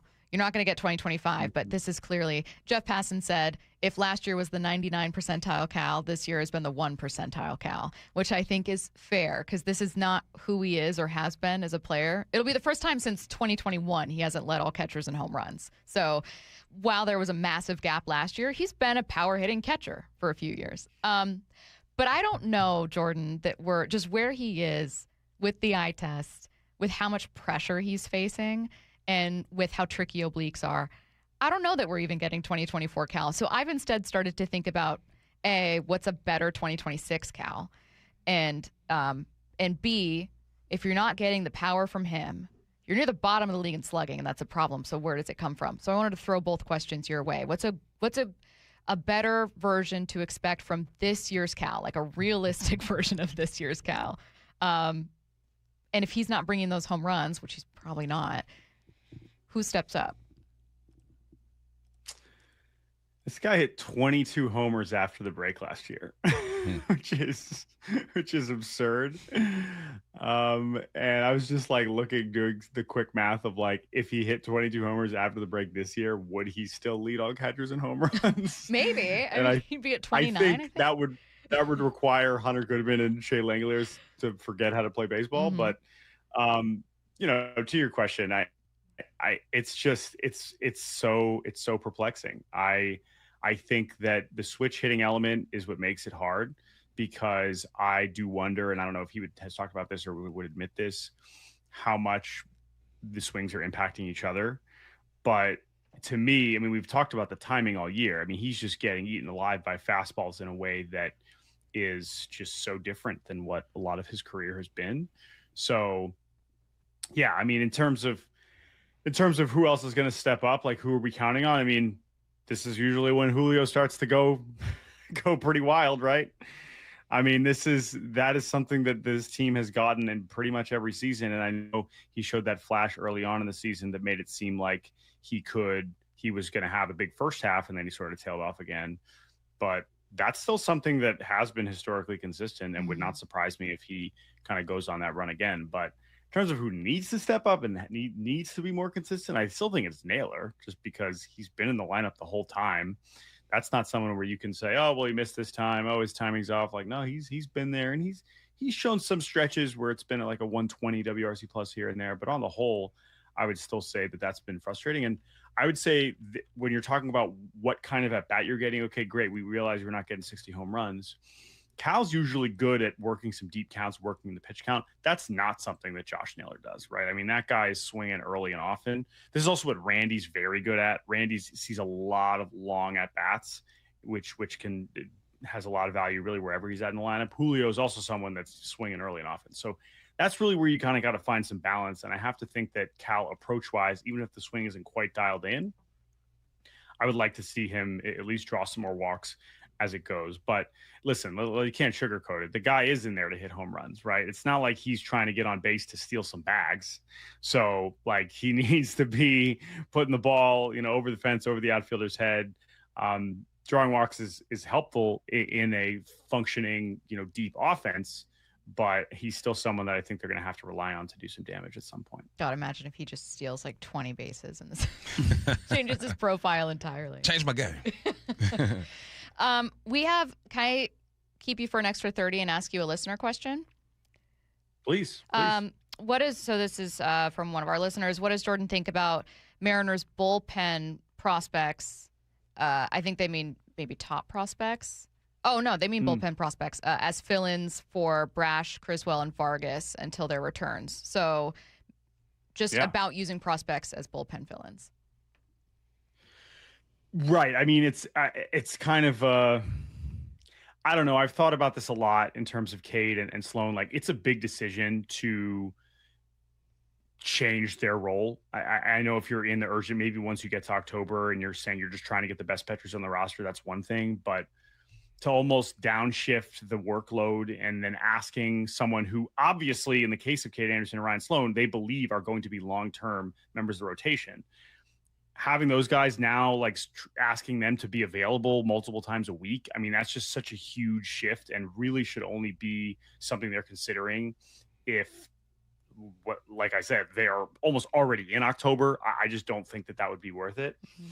And so it'll be interesting if some of these other guys that they've acquired can resurface. Like, I mean, I don't know what's going on with Troy Taylor. I don't know they brought in a lot of guys in the bullpen. We've seen some of them come up and contribute, like Alex Hoppe here and there. But I wonder if there are anyone else up there that can pop, that they can maybe give a try to fill some of those, even if we're talking about, the 5th, 6th, 7th innings, because it did feel like they brought in a lot over the offseason and we really have only seen some of them. So, and I'd still rather them do that, especially over the next 6 weeks. I'd still rather them do that than completely alter Cade Anderson or Ryan Sloan for that purpose. Check out more from Jordan at yahoosports.com and Baseball Barbiecast. He's Jordan Shusterman, joins us every single week. Thanks for letting us keep you a little bit late today, Jordan. Thanks, Jordan. Of course. Thanks, guys. Talk soon. Have a good one. Let's get to 4 Down territory. This is 4 Down territory, going inside the game with former Seahawks and Coug wide receiver Michael Bump. I can't wait to find out how TJ Duckett made his way in here. Soon to come. First down, what's essential for wide receivers and quarterbacks when it comes to the offseason? Y'all got to throw together. training kid who plays for the Patriots. They're throwing together. I was reading about Tyler Shuck throwing together. Sam Darnold gets those guys together. It's essential, man, because it's all about learning the body language of your receiver. The quarterback has a big responsibility, as we know, right? Most important position on the field. But now you get to learn your receivers and have those small conversations. I was reading about Shuck getting with his receivers, talking the game, learning the game, and it just brings you closer. Remember, Russell used to have the guys over in San Diego, I think they used to go to. This is the time of the year where every top 4 or 5 receivers should be with your quarterback for at least a week right now. Just getting to know each other, learn your body language, have those conversations. I used to do it on every level, high school, college, pros. It's essential time. And it's not just about football. It's about the brotherhood, too. So, yeah, get with your quarterback. Second down.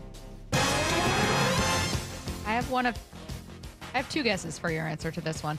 What running back room might be one of the deepest in the NFL? They're going to finish 4th in the NFC.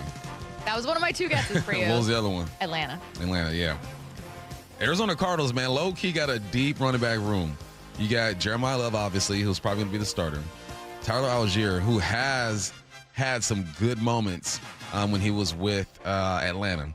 Then you have James Conner, who has like 3,000 or 4,000-yard seasons. You have Trey Benson, who's shown that he can be serviceable as well. I mean, it's not the most talented room, but it's one of the deeper rooms. And we know that Jeremiah Love is going to get the bulk of the carries. But how are they going to mix everybody else in? Trey Benson is probably on the short end of this whole thing, having not produced a lot, but has shown flashes every now and then. I'm going to give the Arizona Cardinals some love here. I know they're probably going to finish 4th. You picked them to have the worst record in the league. You picked the Browns. I picked the Browns. I'm not feeling great with Myles Garrett gone. Right. Man, that messed me up. I'm about to go 2 for 2 with these season picks. Last year I got you too. Really upset. But no, just take a peek. I don't think they're going to be anything great. I don't think they're going to wow the league. I think they're going to win 6 games maybe. But that position room, that RB room is kind of deep. Third down. Who had an old man take that you respect but disagree with? John Gruden. He says quarterback play is dissolving, not evolving. And he thinks that because the quarterback has less responsibility at the line of scrimmage, right? He says essentially that coaches are over-communicating with these guys and giving them the answers to the test. And I go, yeah, old school football, Peyton Manning ran it all. Tom Brady did it all. Steve Young, Dan Marino, that was the job description. But now the coaches are kind of aiding these quarterbacks, and I'm here for it because if you have the opportunity to give your quarterback as much information as possible, hook him up with RPOs. He says he hates RPOs. RPOs always make you right. I don't think you live and die by it or on it, but you use it. Why not help your quarterback out as much as you can? You have a different perspective. You're getting information from guys upstairs in the box. They're giving you information and relay that. Why not help your quarterback out? He did say, which I agree with, that the college game is going to hurt because guys are transferring schools so much. I agree with that. Quarterback play can't hurt in that sense because you're not developing. But in the league, they made it there. They're talented enough. Give them all the answers to the test and let the most important position on the field play freely. Fourth down. Here we go. Why, and I mean this sincerely, have you been thinking about TJ Duckett? TJ Duckett, because I was thinking about the Seahawks running back room. When I played with TJ on the Hawks, we knew if it was inside the 5, TJ was going to get that football, and he was going to get in the end zone. Zach Charbonnet was kind of like our TJ Duckett last year, but he had a bit more range. TJ was like a 5 to 10 yard guy. Emmanuel Wilson has to be TJ Duckett. Like, that's going to have to be his role with this team, at least till Zach Charbonnet gets back. Right? You have your starter. You think Jadarian Price is going to do his thing. We'll see what McIntosh looks like. But you get inside that 5. If it ain't Jadarian, which I'm sure he's going to get his opportunities, Emmanuel Wilson's value, or the most value he'll bring to this team, is being able to finish it. He's not as big as TJ Duckett. TJ was like 260 or something like that. Emmanuel's like 225, 230. But that's his style. Downhill type of runner. Get him the rock during the preseason. Let's see what he does. Could one of baseball's greatest moments have been significantly altered if the head of Fox had their way? Turns out, yes. We'll tell you what happened next in the timeline. Continuing coverage of the sale of the Seahawks. Breaking it down with a little Dave Wyman Stanford math. It has exploded from the time when I played. It was $194 million in '97 when they sold it. Reminder that $1 billion is 1,000 million. And so if you take $194 million times 50, that's about what the sale is at. It's a big deal. The home of your Super Bowl champion Seahawks. Seattle Sports. Thanks, Dave. Speaking of numbers, let me take you back 104 years ago. The year is 1922. The president is Warren G. Harding. Insulin is a breakthrough diabetes treatment. Betty White, R.I.P., is born, and Wayscar Ford opens up in Auburn. I mean, think about that. The Ford Bronco Sport I'm driving right now is from a dealership that's been around for 104 years. How's that possible? Well, Wayscar Ford is a model of consistency, and their secret is that it's all about the people, employees, and customers, just like you and me. I've been looking at their core values, but they're more than just words on paper. They mean it. They care. To this day, when I've got a question about the Bronco, I text the guy I got it from. His name's Chris. He's wonderful. And the entire team is always so easy to work with. Wayscar Ford is celebrating their 104th birthday. Happy birthday in Auburn with exclusive deals for loyal customers. No payments for 104 days. Enter to win tickets, go see them in person, and be part of history. The Wayscarf Way, 104 years of service, trust, and community. Wayscarford.com. Your neighbors at Three Tree Roofing love telling you no. No high-pressure sales pitches.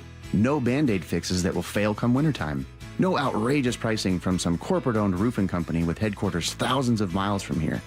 Three Tree Roofing is local, family-owned, and their team will build you a worry-free plan for your roof replacement, completely free. Visit threetreeroofing.com to schedule your free estimate and call today to say yes to an additional $500 discount. That's Three Tree Roofing, your Puget Sound roofing experts. Need a lift? At Levitt Machinery, we take a different approach to help you lift more and worry less. We take the time to learn how you work. Then we match your business with equipment that solves your unique challenges. From forklifts and telehandlers to track loaders and excavators, we make sure you get the right equipment at the right cost. Because when your equipment does its job, you can focus on yours. Talk to Levitt Machinery today. Stack it, reach it, lift it, Levitt.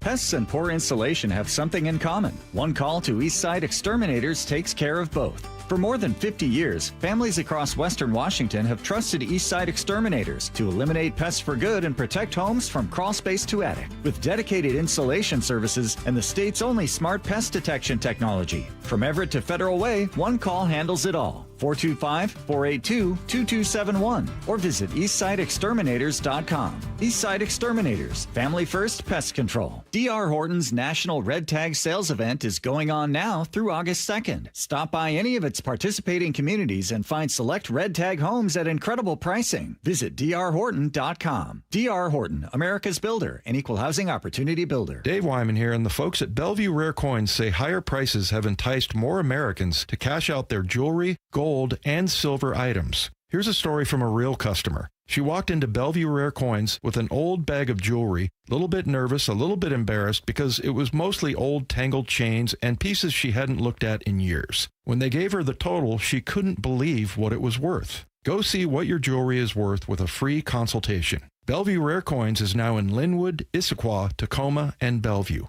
What is that sound? Ugh, that sounds like a plumbing sound. Luckily, there's a company that fixes all the plumbing sounds across Puget Sound. That's All Sound Plumbing. Puget Sound's plumbing experts. Have a sound? Visit allsoundplumbing.com. Heading outdoors or on the water this weekend? Check in with Joey and Nelly on the Outdoor Line from 6 to 8 a.m. every Saturday on Seattle Sports and the Seattle Sports app. Everyone always asks me, what were your top reasons for choosing Advanced Hair? Well, allow me to share, along with some details on, get this, their once-a-year summer savings event. Okay, first off, Advanced Hair stands by the results, and I'm living proof those results are second to none. With Advanced Hair, your own natural hair is guaranteed to grow. Secondly, Advanced Hair combines top-rated physicians with modern technology, creating a concierge quality experience that blew away my expectations. And lastly, Advanced Hair's advanced FUE begins regrowing your own natural hair the very next day. It is quick, simple, and easy. Now, if you have a flexible schedule this summer and you've been waiting for that special savings opportunity, well, it's here. Advanced Hair's summer savings event will get you the most hair for your dollar. It's their best offer ever. For details to schedule your free consultation, call 425-449-8185. One-day treatment, life-changing results. Your new hair is guaranteed to grow. Before and after pictures at advancedhair.com. It's summertime and the living is easy. If you're like me, you're spending nights on the patio listening to the game and enjoying what makes our area so beautiful. Dave Wyman here, and I have just the offer for you to get the most out of your outdoor living space. $500 off each window, $750 off patio and entry doors, and $200 off the final project. I've loved working with Harley Exteriors. They're a local company right here in Bothell, down-to-earth people who enjoy the same things we all do, rooting on our local teams and doing the best job we possibly can day in and day out.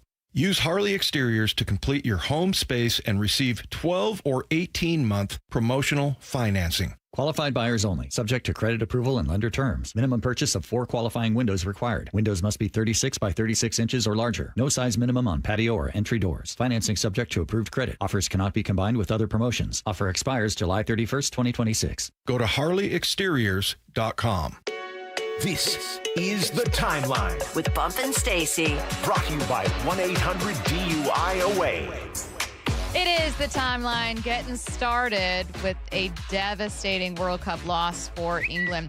I love this. How does British sports radio sound? I've always wondered after yet another World Cup. Have you always wondered? No, really, because they get a little crazy. And by little, I mean a lot. After yet another World Cup heartbreaker for England. They're predictably going through it. Talk Sports host Jamie O'Hara let the English national team have it yesterday. And it's the same old England, same old crap, same old guff. I have to watch every tournament that we're in. And it's the managers tucked us up again. Tucked us up. We're dead on our feet. Got Morgan Rogers playing right wing, Jude Bellingham on the left. Brings on Nico Riley. We can't get out. Harry Kane's done nothing. He's dead.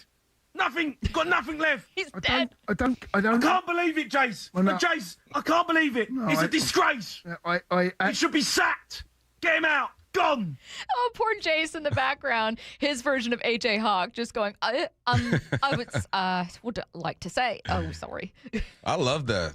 I know. I wish I could be that mad at a U.S. soccer team. You know what I mean? It's more disappointment every year. It's not even mad. It's like, there we go again. They went to the semis and lost to Argentina. My rant would be like, I'm so proud.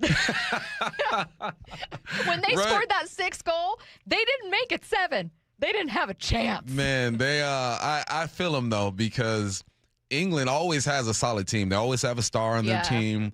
They make things interesting, but just not able to do it. I can imagine being that close every World Cup or most tournaments and not being able to do it because you know that you're capable of winning.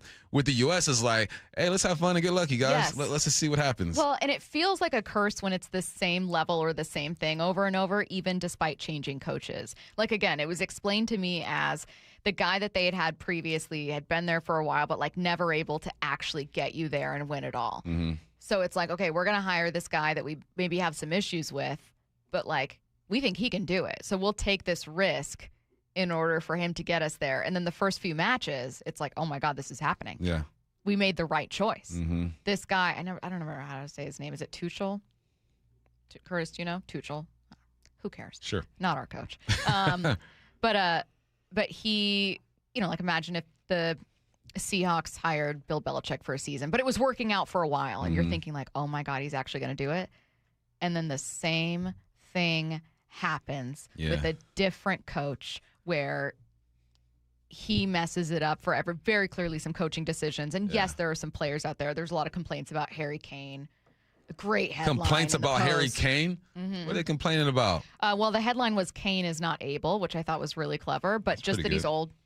He's washed. He's still like top 5 goal scorer in the tournament. I don't know. I don't know the English team well enough to understand the names he was talking about coming in, but I believe him just because of the way he was yelling and screaming.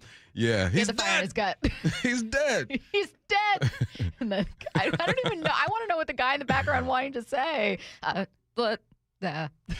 Who knows? Hold on. Pete says, oh, I'm sorry. Oh, I missed it. Oh, I lost. Oh, again, the Premier League is all foreigners. They aren't that good. England just made it to the semifinals England's of the World good. Cup.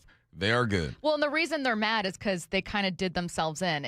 Look, Argentina is absolutely amazing. Maybe they would have lost either way. But the reason they're upset is they were like, Bump explained it earlier, is like playing a prevent defense when Josh Allen, Patrick Mahomes, whoever else is on the other side, where you're going, what are you doing? Why'd you take your foot off the gas? Why are you playing so conservatively here? What are you talking about? Like, so I think that they're so mad because they are good enough to have at least been in the fight and then took themselves out of it with conservative play. Yeah. 4-minute offense doesn't work. A World Cup final will be Spain taking on Argentina. So this is going to be Sunday from New Jersey. Was this matchup predicted 19 years ago? This is actually insane. A 20-year-old Lionel Messi did a photo shoot with a young Spanish family back in 2007. This makes me feel just ancient. While he was playing for Barcelona. In the photo shoot, he was playing with the family's young baby, holding the baby. That baby grew up to be Spanish national team star. Is it Yamin Lamal? Yep. And I think that's insane. There's literally a photo of, and granted, Messi's only 20 in this. It's not, still. But like he's holding a baby, a very chubby baby, adorable. Love chubby babies. And he's playing against this baby. That's just insane to me. Yeah, that's nuts. That's the universe telling you this is a simulation. Okay? It's a simulation because how rare is this right here? 19 years ago. I wonder how long it took Messi to realize in this picture, like who told him that, hey, remember that kid that you were holding 19 years ago? I bet he found out a while ago. And why were they picked for this picture? That I don't know. The kid wasn't even playing soccer. You know what I mean? Like, Yeah. why? It's so random. It's crazy to me. That I don't know. I mean, he's in Barcelona. It's just, maybe they're prominent. The chances I that don't know happen enough are about crazy. Spain's team to know if it's like a prominent, like his parents were connected to the club. There has to or be something. Someone's yelling at their radio like his dad was a player, but I don't I need to know Spain. more. Apparently, the photo shoot took place in the away dressing room at Barcelona's Camp Nou Stadium. Yamal's family had won a competition to be there. So I guess that's why That's so random. that they won a competition. Yeah, That's crazier. Crazy. That's crazier than just like, oh, his dad worked for the club and they were doing a photo shoot and he kind of like, you know, it's a big wig and he got Messi to do it. Winning a competition. Yeah, that's nuts. Being the baby he's holding and then playing against him in a World Cup final. Yo, that's crazy. Did you guys see there's also a tweet that someone had from 2021 Saying that Argentina and Spain are meeting in the World Cup final and the Who score wins? is 3-2. They had Argentina winning. Argentina. Come on, I hope that. I hope. But it if works out Argentina that way. wins and it's 3-2, I hope and that it was works in out that way. 2021. Yeah. Wow. Come on. Wow. Could one of baseball's greatest moments have been significantly altered if the head of Fox at the time had their way?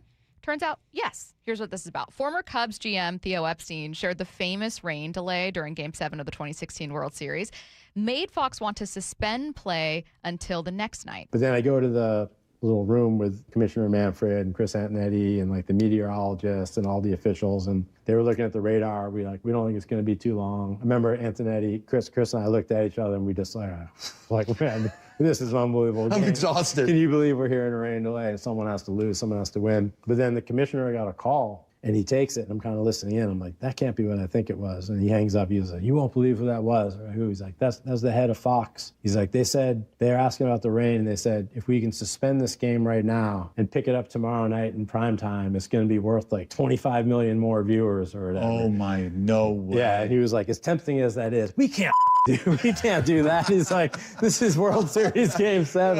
And they didn't. They famously went on to win the game in extras for their first World Series in 108 years. There's no way you could suspend a Game 7. No. You got to ride it out. It's so telling that it's like, well, we can get another 25 million viewers. We're different minds here. One person's thinking about winning a World Series, being like, absolutely not. And then the other person's thinking like, now we have more commercials we can air if we pick this back up.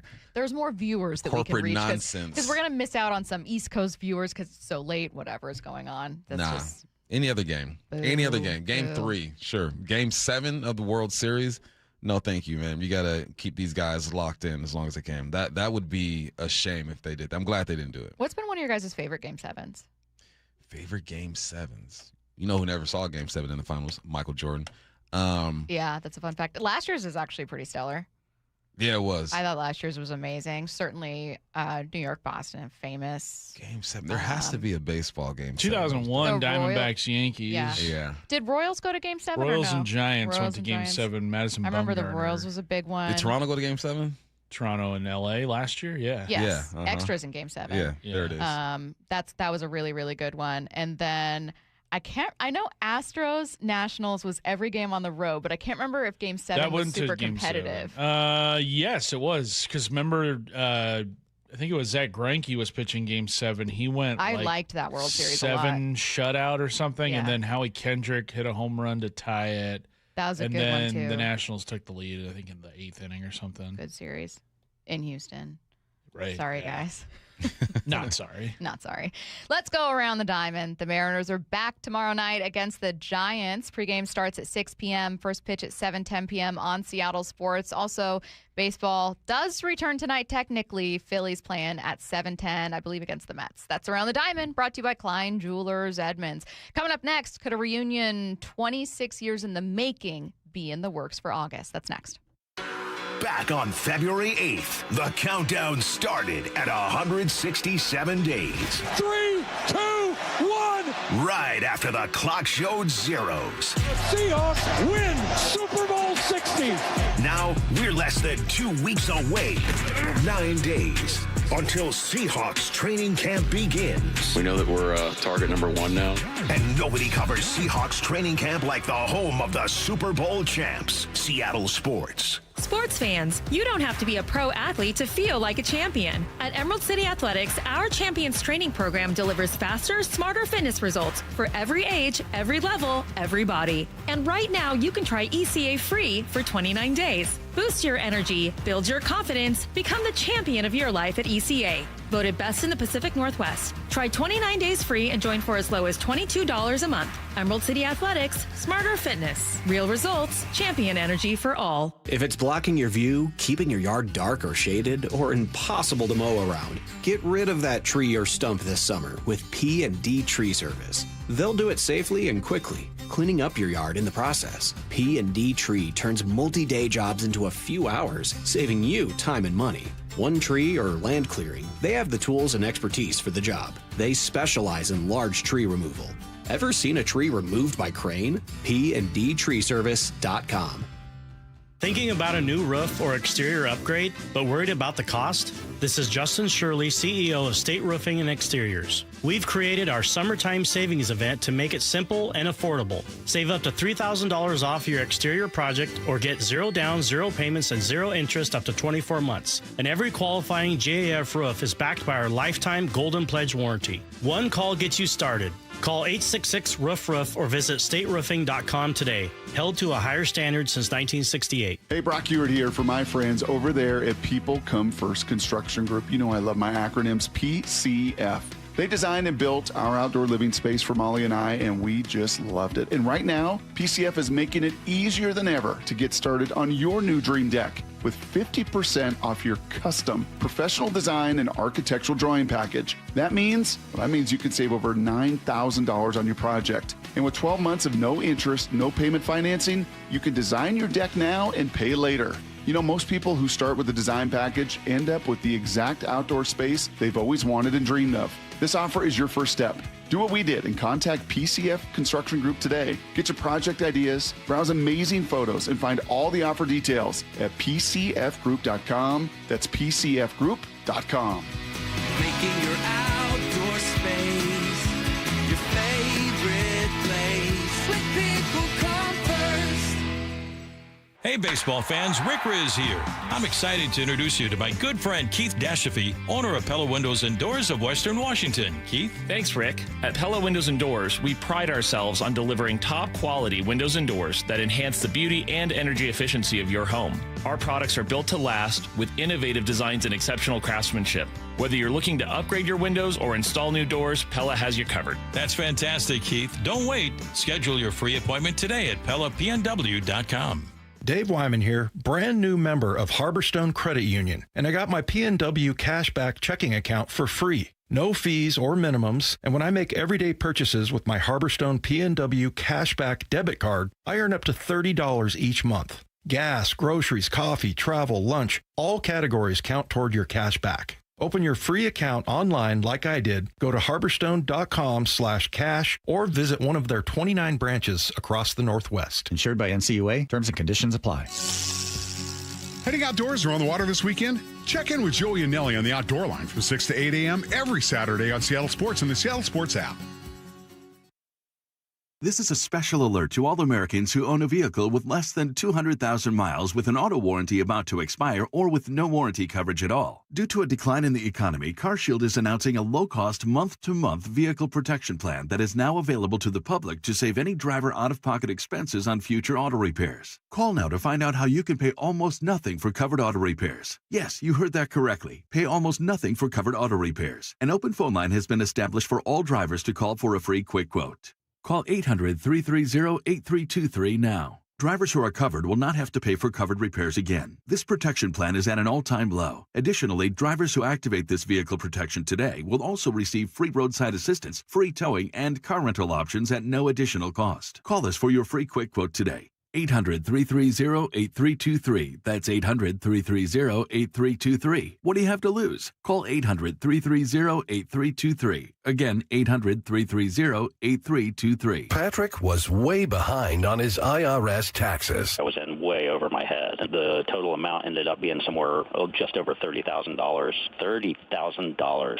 Then the IRS came to collect. Started getting letter after letter. A lien had been filed against me. They were going to basically hang me completely out to dry. He had to do something. That's when I reached out to Optima Tax Relief. Patrick's life quickly got a lot easier. It was very easy, pretty much hands off. They picked up the ball and ran with it. And how'd it go? I couldn't believe it. I had to ask 2 or 3 times. I saved an incredible amount of money. How does Patrick feel about Optima? Couldn't be happier. They definitely helped me. Optima Tax Relief, the best place to call. They're the best in the business. Do what Patrick did and call Optima Tax Relief for a free consultation. Call 800-343-6460. 800-343-6460. 800-343-6460. Optima Tax Relief. Testimonial from an actual client. Some restrictions apply. For complete details, please visit OptimaTaxRelief.com. From the Quantum Fiber Studio, you're listening to Bump and Stacy. Weekdays 10 to 2. On Seattle Sports and 97.3 FM HD2. The Seattle Mariners will unveil their top 50 players in a pregame ceremony on Saturday, August 8th. We don't know every player that's going to be there. Now, I bet you Curtis does. Curtis, you I are actually very well don't, connected. Okay. Because it was a fan vote. Well. Can't trust those guys. Now, here's the thing. Alex Rodriguez is statistically one of the greatest Mariners ever. But would they choose to honor him for the very first time? Obviously not a fantastic relationship between the team or its fans and A-Rod. But it might just be one-sided at this point because Alex Rodriguez had a message for Seattle fans. This is from 2 years ago. The fan base over there, they're very special. They're one of one. They're also passionate. They're also very smart. They're very loyal. The fact is that, the Seattle Mariners are not just the Seattle, Washington fan base. It's the whole Pacific Northwest and including parts of Vancouver and some of Canada. So it's an enormous fan base. They do tremendous TV numbers. The loyalty is very sticky. And again, I wish that one day I have an opportunity to go up there with my daughters and thank them. And I still think about my number 3 jersey that I wear and is so special to me. Is where I started my career. Is who drafted me. Roger Youngward drafted me number 1 in 1993 after he drafted Ken Griffey number 1 in 1986. I thought we had some of the most fun, exciting teams. It builds a lot of young people's memories, Brock, like yourself. And from the bottom of my heart, I just want to say a big thank you and good luck and go get a championship this year. That was on Brock and Salk from 2 years ago. Speaking of Brock and Salk, Bob, a listener made the case for A-Rod. Here's the thing. Alex Rodriguez has stated in the past that he would like to come back to Seattle at some point and see the fans and be recognized as a part of the Seattle Mariners organization. August 8th is going to be the perfect opportunity for him to do that. I really hope he backs up that statement because obviously he's one of the 50 greatest players in Mariners history. And I believe that it's time to start to forgive him. And I believe it's time to put him in the Mariners Hall of Fame where he belongs. That was a listener, Eric, calling in earlier today making the case. What do you think? We don't know if he's not on the list. He better be on that list. We also don't know if he is. He better be on that list. Objectively, he's one of the best. He's one of the greatest Mariners to ever play. Forget the details about him leaving and feeling betrayed or whatnot. You have to keep it. You got to stay in its lane. The lane isn't who makes you feel fuzzy inside when you think about them playing for the Mariners and did you feel betrayed when they left? No, the context is the greatest Mariners of all time. He is clearly one of the greatest Mariners of all time. I understand people being in their feelings and going back to that day and how you felt and all that good stuff. You put $250 million in front of me right now. Curtis, Stacy, Matt, deuces. I'm out of here. I am gone. Seattle, I love you. I'm going to the East Coast, wherever you want me to go. You're going to be like, the Seahawks are a fake franchise. I'm going, man. I am going. And you know what? I'll be back in 10 years, and I'll try to love you again. Yeah. And that's totally fine. Curtis, what do you think? You think that you can – is there a case to be made that he can't be on it? Outside of just sore feelings? Outside of sore feelings. I don't think there's any case outside of just – people still feeling betrayed about 2001. Offensively, like if his 162 game average, you're talking about maybe the greatest Mariner ever in terms of offensive production. Like obviously his numbers we never got to see the totality of him here in Seattle because he's only here for, I think, 6 years. But if he were to have played maybe 10, 11, 12 years here in a Mariner uniform, he's probably leading every significant category over guys like Griffey, over guys like Ichiro, over guys like Edgar. Like that's how good he was. And I think you cannot tell the story of the Seattle Mariners franchise without Alex Rodriguez and the contributions that he made in the late 90s and early 2000s. Going 40-40 in one season, that's only ever been done like 4 or 5 times in baseball history. Yeah. Was a 20-year-old batting title winner. Should have won MVP that year, too, in 1996, but Juan Gonzalez won it because the Rangers made the playoffs. The Mariners didn't. That was pretty much the only reason why. Like, hit for the cycle. Like, he was amazing to watch, and I get that there is a cloud of mystery around his career because he did admit to PED use. We don't know if he ever used it here. It sounded like it started in Texas. So there is that suspicion. But, also, if you talk about 50 greatest Mariners, you got to talk about Robinson Cano, who did, test positive for PEDs while here in Seattle. That's the thing, too, is, how are we treating the list? Because we don't know who all's on it. But if you mean, hey, factually, statistically, and story-wise, these are the 50 greatest players to be Mariners, to play here. You don't have to like the guy, but A-Rod is one of those players. Yes. I'd say Robinson Cano is one of those players, too. Yeah. I'm curious. A texter said, it's kind of the same thing for Russ with the Seahawks. And I actually like that comparison. I love it. Because I've wondered before if Russell Wilson is going to have to endear himself to Seahawks fans in a different way. I know he was here for the World Cup, and he might say, hey, nothing personal with Seahawks fans. I know that he mentioned them, obviously, in a message when he was traded. But there were not great feelings when he left. It felt very much like a bridge was burned with him, with the organization, with fans. I wonder if he's going to also have to work on that relationship over time and kind of make his case the way that A-Rod has with Seattle. I encourage people to think of it like this. A-Rod and Russell Wilson. For you and your family and your career, everyone has made decisions, right? This is what I think is best for me. This is my best opportunity. You might have felt or said something maybe a month ago and then get in a situation and you change your mind.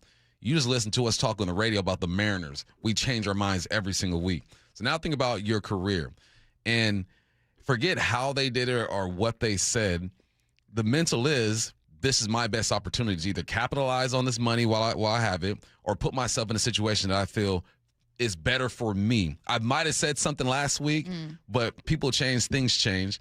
So you can be mad at the decision in the moment, but put yourself in their shoes. It's their career.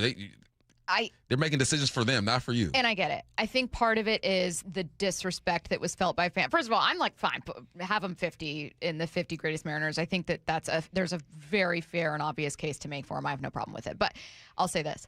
I think that if this is only one part of it, but if the Mariners had made one single World Series appearance after him leaving, I think maybe it would be a little easier to stomach, because I think for a lot of people, they were like, if you would have stayed, we might have been able to do it. and that you leaving broke apart something that was really working here and one of the best shots that this franchise had. And not only have they never made it, but they certainly haven't made it since. And last year was the closest they've ever gotten. They'd never been in a Game 7 before last year. And I think that there is a feeling that some people have that, like, A-Rod was one of the single best pieces they had in the path to get there, and that him leaving ended that. And Bump, you're shaking your head because it's not fair, but I'm telling you, I think that's part of it for people that, like, and we haven't gotten there is kind of how people feel. That's that was because of you. Athletes don't make decisions based off of how fans feel. They make decisions based off of what's best for them. I agree. You can feel that way, but it's like, come on now. Put yourself in that man's shoes. There's a massive what-if alternate universe with A-Rod that hurts for a lot of fans because they are still waiting to get to a World Series. Well, tell Jerry and them to do better. And that's fair. And that's a fair argument to make. Tell the players who are playing now, play better. I feel you. I feel you, fans. But, man, I ain't turning down $250. We'll see if he's on it. Again, that list is going to be unveiled in a pregame ceremony on Saturday, August 8th. Can't wait to see it. Coming up next, we're continuing our NFC West check-in, going to Arizona to talk with ESPN Cardinals reporter Josh Weinfuss.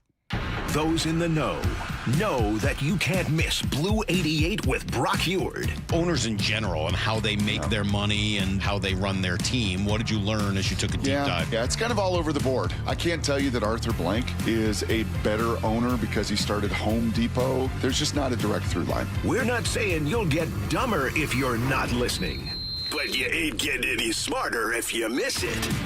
Get Blue 88 on the Seattle Sports YouTube channel. Longer days, warmer weather, and a stronger you all start at Top Fitness. Hey, Brock Heward here, and right now, check out the Top Fitness Big Sale in all 3 of their stores. Every category is on sale. Home gyms, weight plates, dumbbells, treadmills, and stair climbers like I've got. Great deals on display models, too. Have a home gym that needs some help? Get your rubber flooring and all the accessories you need. Get into Top Fitness with locations in Tukwila, Linwood, and Bellevue, or visit topfitness.com for more info. That's Top Fitness, your best place for home fitness equipment. Long days call for lots of golf. Hey, it's Graz here, encouraging you to book a tee time between 5 a.m. and 8 p.m. at your local premier course, like Bellevue, Bill Wright, Cedar Crest, Inner Bay, Jackson Park, Lake Padden, Legion Memorial, Linwood, and Walter Hall. In Western Washington, you're never far from a premier course. It accommodates all skill levels, and with affordable rates, you can book a tee time and truly enjoy the summer. If you're not in the mood for walking, play Top Tracer at the range at Inner Bay, Bill Wright, and Jackson Park. Play the courses. Play Premier. Do you have a wood deck that could use a little TLC this season? Start by giving it a good cleaning to remove dirt, pollen, or any mold or mildew. Then, if you're left with gray wood and decide you want to restain, use a wood brightener product first. Finally, when you're ready to bring life and color back into your deck, choose Penifin Ultra Premium Red Label Wood Stain. Its highly penetrating Brazilian rosewood oil formula provides superior protection for your wood deck. Penifin Red Label Wood Stain, on sale now at Dunn Lumber. 1-877 Cars for Kids. KARS Cars for Kids. 1-877 Cars for Kids. Donate your car today. Call 877-CARS for Kids to reach a friendly live agent. Donation is super easy, and your car can be picked up as soon as tomorrow. Call us now or go to carsforkids.org. 7 Cars for Kids. Donate your car today. Did you know you can donate real estate too? Guys, I'll never forget the first time I saw somebody get results at our clinic. He was an 81-year-old man who hadn't been intimate with his wife in over 8 years. Viagra had stopped working for him, and he was desperate for help. After several treatments, he walked into my office and told me he couldn't believe the results. Needless to say, this was a very happy man. This man made me a believer in what we do. He had taken pills for years, but he had never fixed the problem. When he came to us, we fixed the problem. Our treatment does what no pill can do. So give West Coast Men's Health a call today. Speak with our clinic manager. Ask him any question you like, how it works, the science behind it, and even the cost. Change your life today, like the thousands of men who already have. In addition to treating ED and Peyronie's disease, we now offer testosterone replacement therapy. With clinics in Redmond and Tacoma, call 206-519-6541. 206-519-6541. Online at westcoastmenshealth.com. Endless hours of research, seeking referrals, dozens of calls. Hiring the right attorney can be a challenging process during an already difficult time. JP Pendergast with Pendergast Law explains. In Washington State, Tom, there are thousands of attorneys to choose from. Referrals and online research can be helpful, but discovering the right attorney requires a conversation. It can be hard to identify integrity and authenticity without that interaction. So, what do you recommend? We encourage anyone looking for personal injury representation to call for a free consultation with our team before making a decision simply based on referrals or online research. Accident victims need an attorney that listens, demonstrates honesty, and is genuinely understanding of their unique circumstances. The care, attention, and preparation that our firm provides throughout the case mirrors the effort involved when taking on the insurance companies. Save time and avoid mistakes after an injury. Contact the caring and compassionate team at Pendergast Law. If you or a loved one has been injured in a car accident, call Pendergast Law. We can help. For over 113 years, Pacific Lamp and Supply Company has been your #1 lighting specialist in Washington, from the Space Needle in Seattle all the way to the Riverwalk in Spokane. With the largest lighting inventory in Washington, Pacific Lamp's knowledgeable and experienced staff can assist with any lighting issue, including intricate lighting and control designs. Plus, they work with all utilities in Washington to get you the best available lighting rebates. Pacific Lamp and Supply Company, Washington's lighting experts since 1912. Visit pacificlamp.com. Pests and poor installation have something in common. One call to Eastside Exterminators takes care of both. For more than 50 years, families across Western Washington have trusted Eastside Exterminators to eliminate pests for good and protect homes from crawl space to attic. With dedicated installation services and the state's only smart pest detection technology. From Everett to Federal Way, one call handles it all. 425-482-2271 or visit eastsideexterminators.com. Eastside Exterminators, family first pest control. This is Seattle Sports. Streaming through the Seattle Sports app. KIRO AM Seattle. KIRO FM HD2 Tacoma. Home of the Seahawks, Mariners, and everything Seattle sports. Seattle Sports Snapshot. The New York Knicks were big winners in last night's ESPY Awards. Jalen Brunson won for Best Championship Performance, while the Knicks won Best Team, a category in which the Seahawks were also nominated. JSN was a nominee for Best NFL Player, one of 4, but that honor was instead taken home by Myles Garrett, who set the NFL single-season sack record last year with the Browns. The Mariners are back in action tomorrow, opening up a series at T-Mobile Park against the Giants. First pitch will be at 7:10 p.m. There is one MLB game back tonight, Mets-Phillies at 7:10. Snapshot, brought to you by Miller Lite. When it's game time, it's Miller time. From the Quantum Fiber Studio, this is Bump and Stacy on Seattle Sports. Streaming through the Seattle Sports app and at seattlesports.com. Now, here are your hosts, Michael Bumpus and Stacy Ross. Here we go now. Our look around the NFC West continues as we head to Arizona, talking with ESPN's Josh Weinfuss. Josh, how's it going? I'm great. How are you? Good. I'm going to start with the latest on the quarterback situation out there with Jacoby Brissett. Any news? I kept trying to see, had a deal been done? Is he holding out? What's going on? Tell us what we need to know. Yeah, nothing new. It's kind of status quo. They are still talking about a potential deal, so I don't know how much your listeners know about it, but essentially Jacoby Brissett was told, according to a source, that he would be the starter this year, and he wanted to rework his contract for this season. He signed last year for 2 years, and this is the second year of the deal, and he only is guaranteed $1.5 million. I think it's like 4.8 something million of that. The contract worth 4.88 with a potential of 5.2 or 3 total. So of that, 1.5 million is guaranteed, and he just wants to be compensated, from what I understand, like a starting quarterback in the NFL. And I've been told he's not asking for, Mahomes money, but he's asking for a raise. And the Cardinals have been hesitant to give it to him. So he held out all of OTAs, all of voluntary minicamp. He was at mandatory minicamp, but he held in. And from what I understand, what I've been told, nothing's changed. It's still kind of in the discussion phase, and training camp starts in 6 days. What do you think he's worth? I've been trying to figure it out. I'm looking at the contracts of other quarterbacks in the league and trying to figure out where Jacoby would fit if he were compensated as a starter. Do you have a ballpark number that you think would fit for him? You know, it's an interesting question because about a month and a half ago, I made a spreadsheet, right? And I put every starting quarterback, every backup quarterback on there.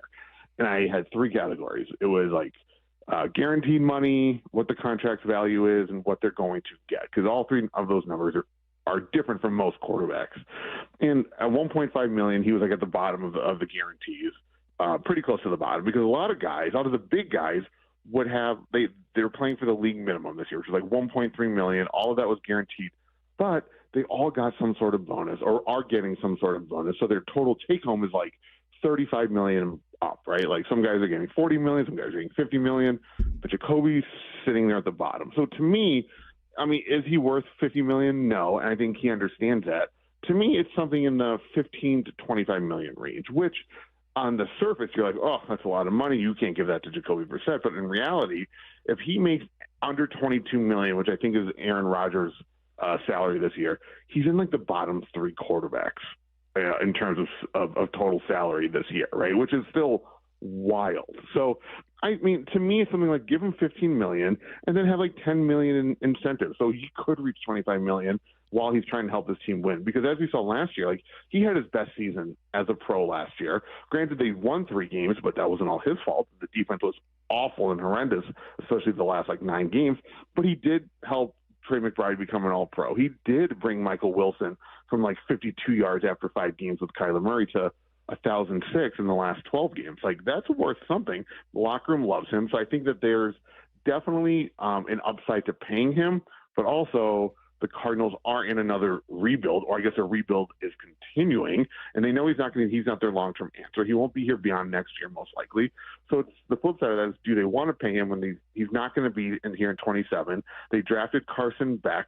They have Gardner Minshew on the roster, and they're most likely going to be looking for a quarterback in next year's draft. So there's definitely 2 sides to this, and I understand both of them. I had some questions about rookie Jeremiah Love, and then I realized, you know what? Like, I think I'm even more curious about Marvin Harrison Jr., who was a favorite, as you know, Josh, for Offensive Rookie of the Year heading into his rookie season. Certainly one of the single biggest names taken in a quarterback-heavy first round, which is really impressive. Mm-hmm. But it just hasn't quite worked out. What's been going on out there where we haven't been hearing more about Marvin? Yeah, so it's an interesting question. So last year he was dealing with all sorts of injuries, right? He had appendicitis, he had 2 heel injuries. So last year is kind of an anomaly, right? He just wasn't fully healthy. He wasn't on the field at times, but rookie year. And then you have his rookie year 2 years ago, which was kind of like him adapting to the NFL. Now, with all that being said, I think that there's layers to this, because part of it is, you know, he played the X in college, and now he's playing more the Y.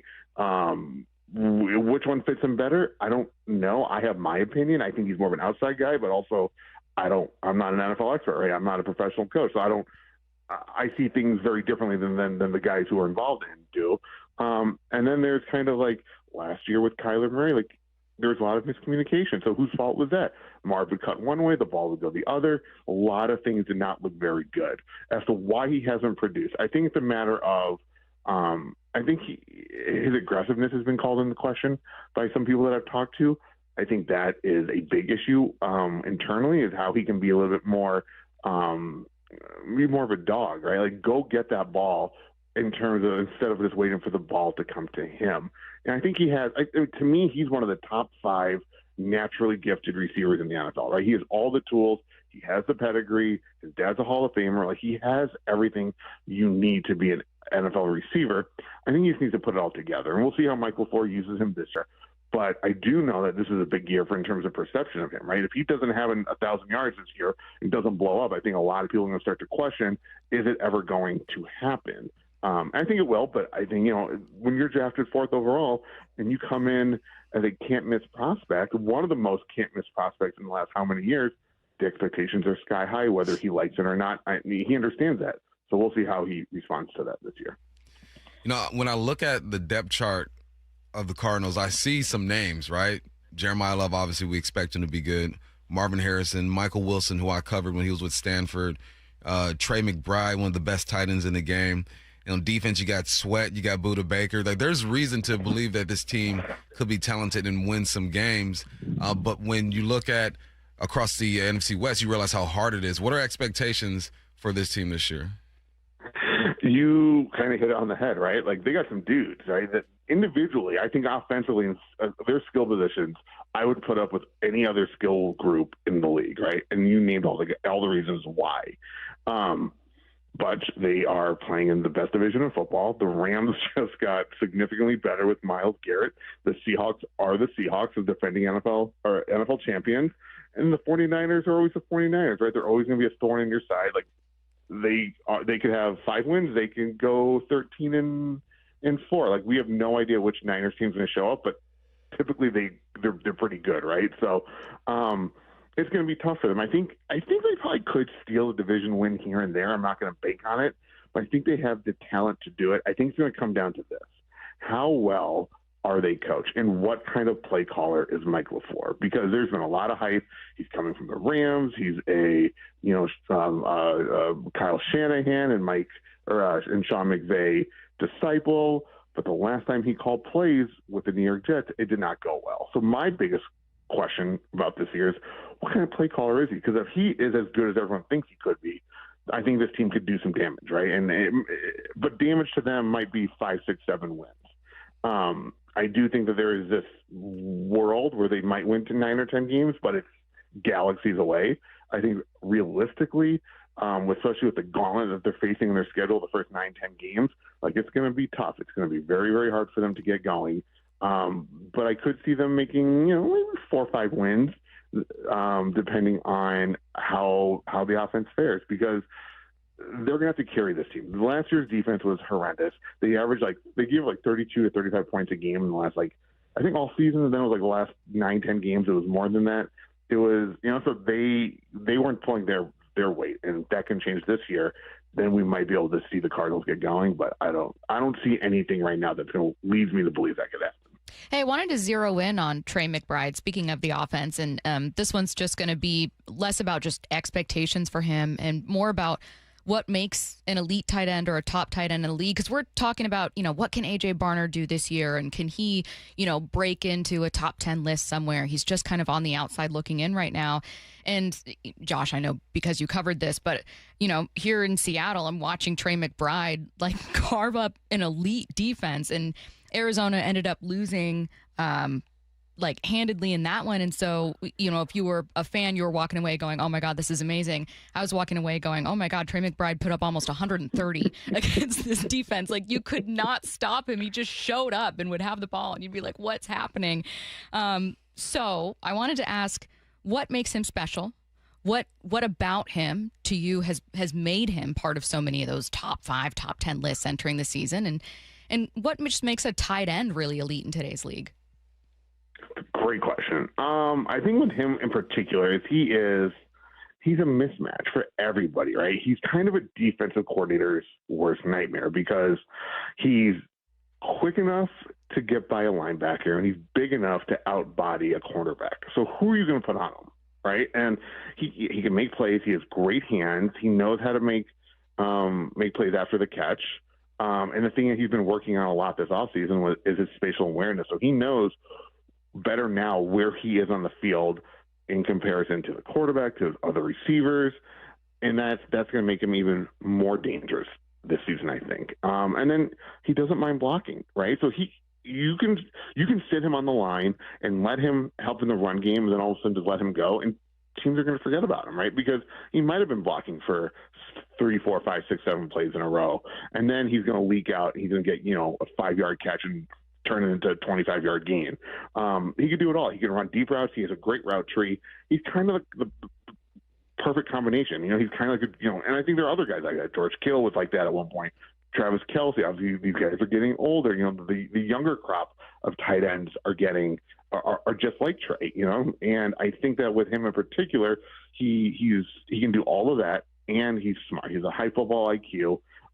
He's athletic, and he just kind of has that switch. And you put all that together, and the Cardinals are going to get blown out in Seattle, but he's going to drop 130, almost 130. He's going to be an all-pro. He is going to lead the league in all these categories. So I think with him in particular, that's kind of it. Like he has the entire package. Again, I keep looking at this dang roster, man, and I'm looking at the backfield with Jeremiah Love, Algier, James Conner when he's healthy, Trey Benson. What do you think the running back room is going to look like? Is it just, okay, Jeremiah Love is going to get 25 carries, or do you think there's going to be, more distribution? So I think the running back room is going to be the best competition in training camp because of all the reasons that you just listed, right? Like, I don't think it's going to be a situation where Jeremiah Love gets 25 touches a game. I think they're going to use him quite a bit in the pass game. He has incredible hands. People I've talked to around him for years have said that he's a very good receiver, right? He loves studying receiving. He loves working on his routes. So it'll be interesting how they line him up. Now, one of the big things with this team is they don't really have a solidified right side of their offensive line. So what are you going to do with Love? Are you going to run him to the left the entire time? Like, you can't. But then, you have Tyler Algier. He's probably playing with a massive chip on his shoulder because he gets signed this offseason thinking he's going to be the starter, just like he thought he was going to be in Atlanta as a rookie. And then the Cardinals draft Jeremiah Love, which is a familiar tune to him because Tyler was on the Falcons when they drafted Bijan Robinson, right? So this has happened to him twice now. So I'm sure he'll be playing with a little aggression. And then, James Conner, I still think he probably has a ton of tread on his tires, right? He's coming off of an injury, but, he's 2,000-yard seasons in the last 3 years. But the thing about him is, like, he didn't get going in his career till later on. So he wasn't used a ton in Pittsburgh. He came to Arizona, became the primary ball carrier, and he kind of exploded. And then he had an injury last year, week 3, so he had a lot of time to recover. So I think his legs are going to be super fresh this year. Granted, he is 30, but I don't think it's as big of an issue for him as it is for other 30-year-old running backs. And then Trey Benson, and I think he's the type of guy that he was coming on last year when he got hurt in week 4. He can do a little bit of everything. He's quick. He can catch the ball.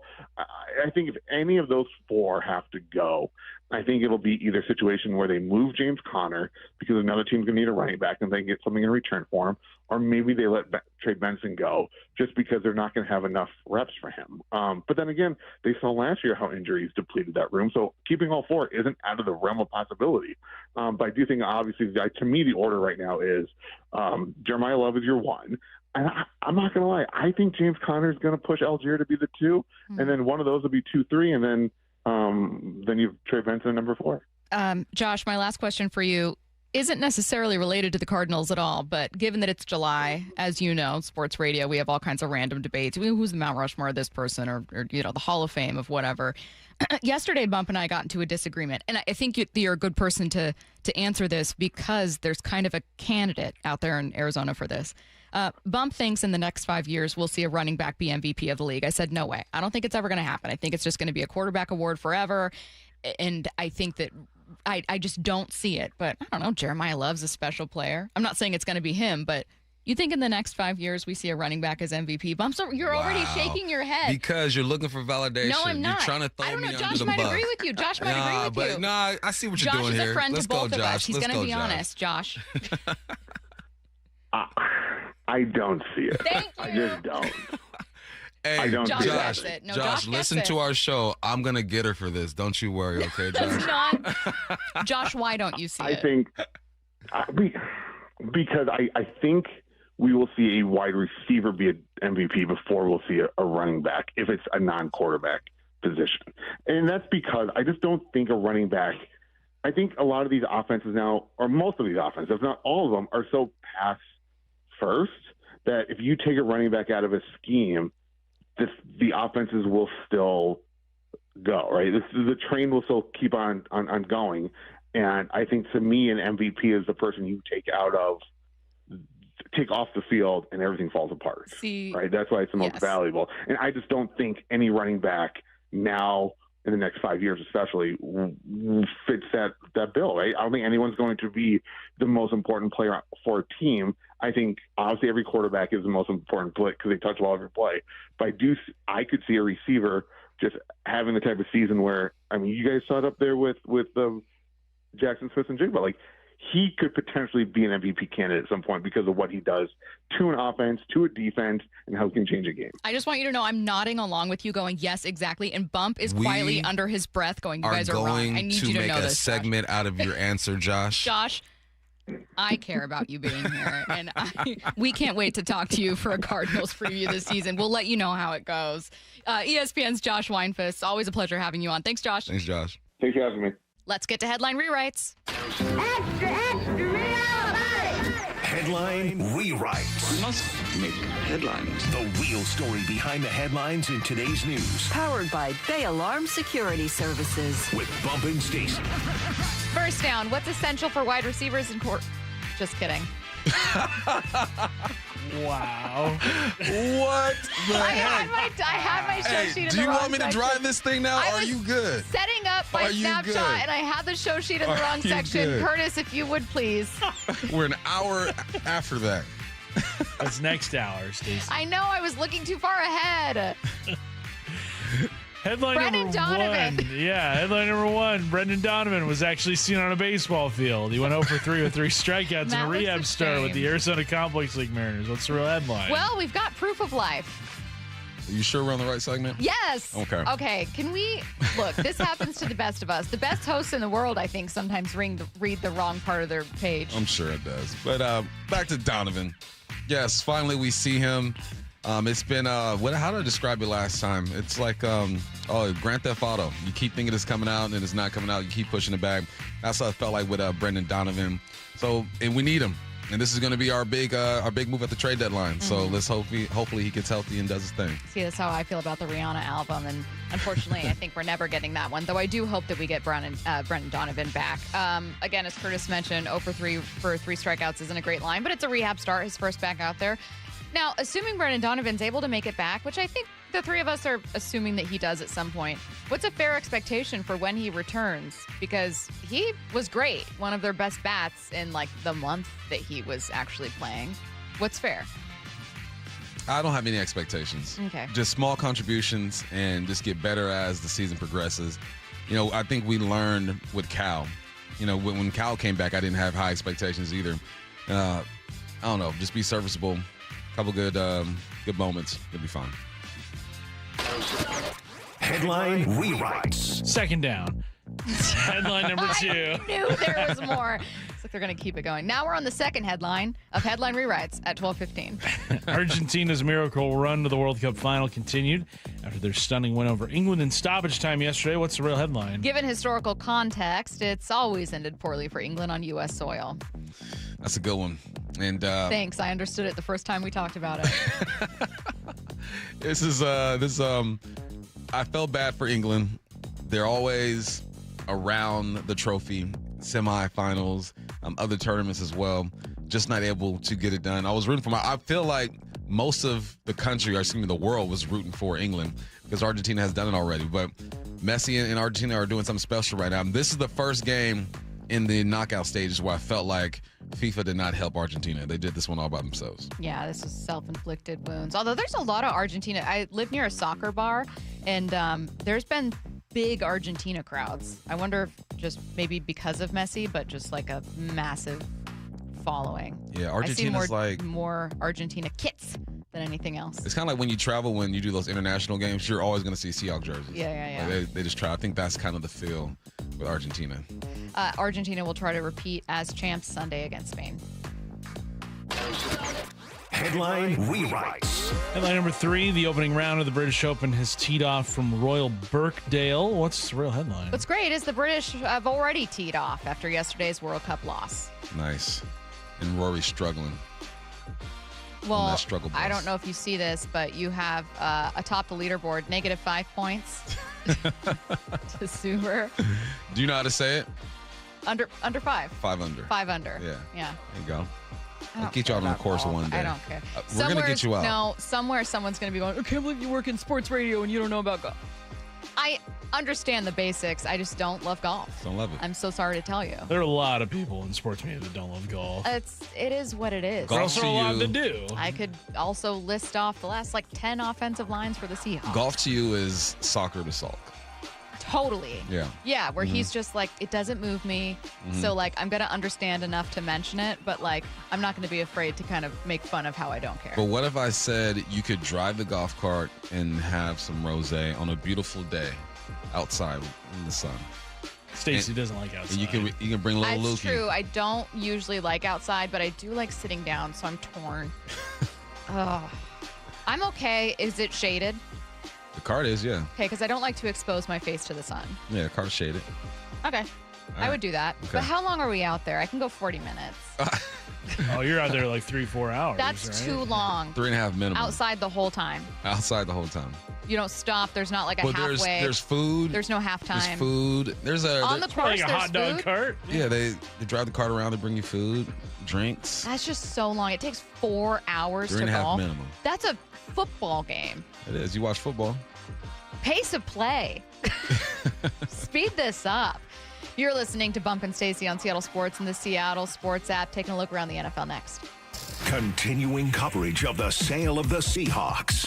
Breaking it down with a little Dave Wyman Stanford math. It has exploded from the time when I played. It was $194 million in '97 when they sold it. Reminder that $1 billion is 1,000 million. And so if you take $194 million times 50, that's about what the sale is at. It's a big deal. The home of your Super Bowl champion Seahawks. Seattle Sports.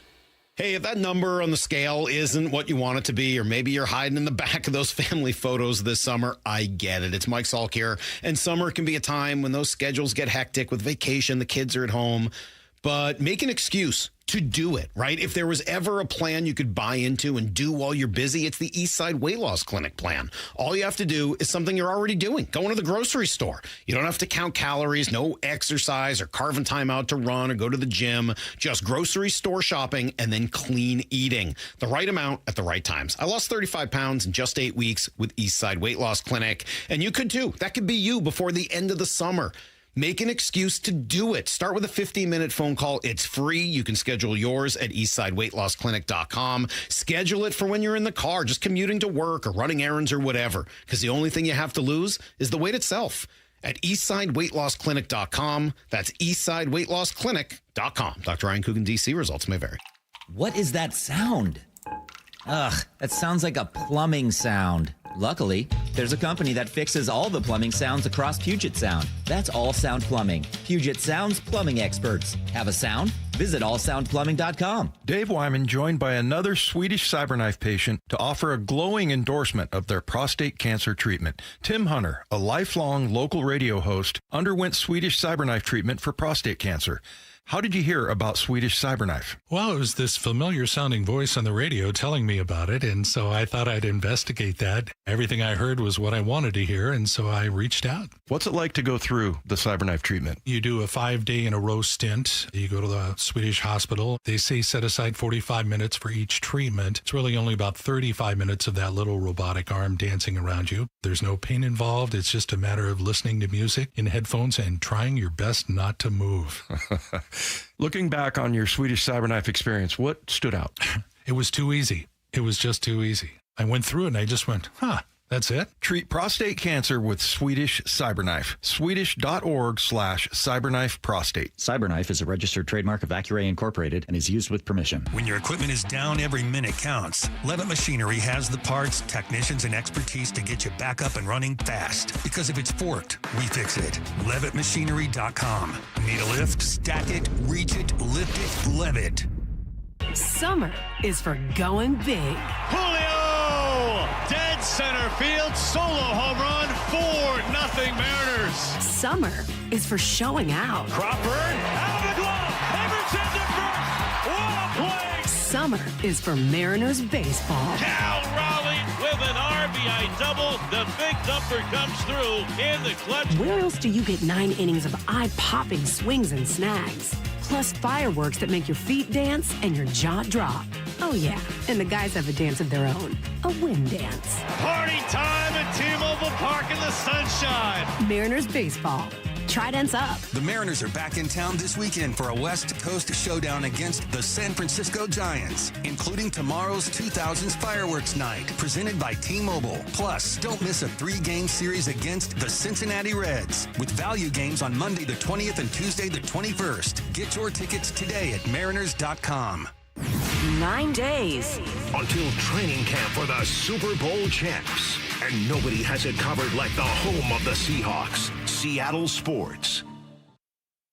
For over 113 years, Pacific Lamp and Supply Company has been your #1 lighting specialist in Washington, from the Space Needle in Seattle all the way to the Riverwalk in Spokane. With the largest lighting inventory in Washington, Pacific Lamp's knowledgeable and experienced staff can assist with any lighting issue, including intricate lighting and control designs. Plus, they work with all utilities in Washington to get you the best available lighting rebates. Pacific Lamp and Supply Company, Washington's lighting experts since 1912. Visit pacificlamp.com. Ooh, that face. Quantum fiber internet loves that face. That's Jamila. Yay to Jamila. She's thinking outside the box from inside the box. Quantum fiber Wi-Fi keeps her meeting game strong. From the back door to the front lawn. Rushing all of her video calls. Back to back to back video calls. Quantum fiber internet blowing the soxies up all those people in all those boxes. Yay to you. Switch today at quantumfiber.com. Additional pods may be needed to achieve Wi-Fi coverage in some locations. Limited availability. Service in select locations only. You know, I used to think all money managers were the same until I spoke with Fisher Investments. Really? How different are they? Fisher's investment counselors are dedicated to service, not sales, keeping clients up to date on their portfolio. Well, they probably just invest in a bunch of mutual funds like I do. Nope. They build a tailored portfolio based on their clients' personal goals, helping them stay on track for a comfortable retirement. Well, they must make commissions selling products. Actually, Fisher doesn't sell any commission-based products. They're a fiduciary, and they believe that's a conflict. Then they have some kind of complex fee structure. Nope. Fisher has a simple, transparent fee that's a percentage of their client's portfolio. So they do better when their clients do better. It sounds like Fisher really is different. Couldn't have said it better myself. Fisher Investments. Clearly different wealth management. Learn more at fisherinvestments.com/different. Investing in securities involves the risk of loss. From the Quantum Fiber Studio, this is Bump Stacy. Weekdays 10 to 2 on Seattle Sports and 97.3 FM HD2. Taking a look around the NFL, let's start here. John Gruden has long been a quarterback guru, but he has some real concerns with what's being asked of quarterbacks in college compared to the pros. Yeah, I'm worried about the game, to be honest with you. A lot of people think the game is evolving. I think the game is dissolving. The lack of communication is the lack of college football right now. We're just not communicating. I always use these 3 letters, RCE. You got to recognize the defense, recognize the coverage, and then you start to communicate. You know, you can change the play, you can stay with the play, but you got to be a great communicator. And if you can recognize defenses, communicate what you want to do, you got a chance to execute. But when you just run up to the line of scrimmage, clap your hands and hope for the best, you know, I can't take all these RPO bubble screens and high turbo tempo offenses. What's your answer to that? Get with it, John. Get with the times. He says he wants to be a play caller once again as well. So imagine he doesn't like the way the game is right now, and he has good reason. He's a guru. You think what you want to. But if you're going to be a play caller, that's the type of quarterback you're going to be dealing with. Yeah. So you're just going to be frustrated this whole time. The game changes, man. I don't like how many three-pointers are shot in the NBA, but you know what? You got to shoot them threes now to keep up with teams. I don't like that you can't hit quarterbacks anymore the way you used to, but you got to evolve and play the game the way it's played now. So you get to an age where you sit there, you yell at the clouds, and you tell kids to get off your lawn. That's exactly where he is. Do you think quarterbacks are just more physical than they've ever been, run more than they've ever been? And so even though it's probably fair to say, when Phillip Rivers came back for like a couple weeks during the season, I think there was a nostalgia to it, but everyone was also like, wow, this guy's making a lot of audibles. You're hearing a lot of talking. Like, this guy is just an old school quarterback in a way that not only does that not exist in college football, a lot of pros, especially younger pros, don't really do that. Those decisions are taken out of their hands and kind of simplified. But also, these quarterbacks are throwing in ways, running in ways, moving in ways that we haven't really seen. You have to adjust your coaching style to the athlete that you have.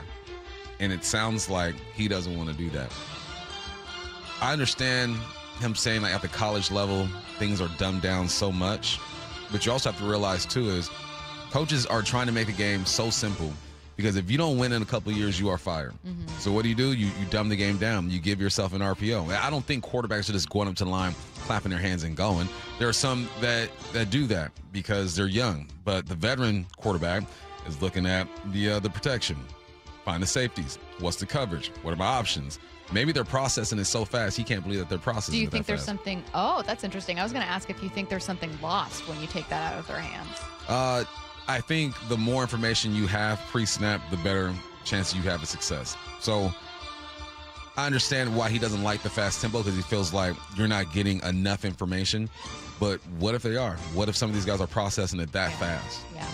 What's another way the Giants and Jackson Dart can take a step forward in 2026? ESPN's Andrew Hawkins says for Dart, it's about avoiding contact. Your ability to be on the field dictates how many games they win. And if you don't win, people get fired, people get cut, people lose money from the GM to the ticket sales, to the receivers, to the offensive linemen. So as a quarterback, it's different than Lamar because, yes, Lamar runs the football, but Lamar has an uncanny ability, especially early on for someone who runs so much, to limit hits direct from people because he's so quick, and Dart hasn't learned that yet. He's very young, and so as a coach, with his strategy and his scheme, he has to understand that he may have to fill in the gap until this very young player who is very tough and has earned the respect of fans and teammates alike understands that the best ability is availability, especially for someone leading the franchise. Dart's a physical quarterback. He missed 2 games after getting a Week 10 concussion against the Chicago Bears.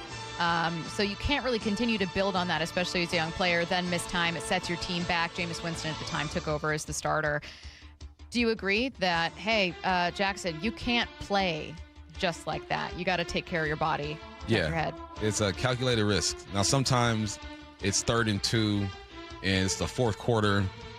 The game's on the line. You got to do what you have to do.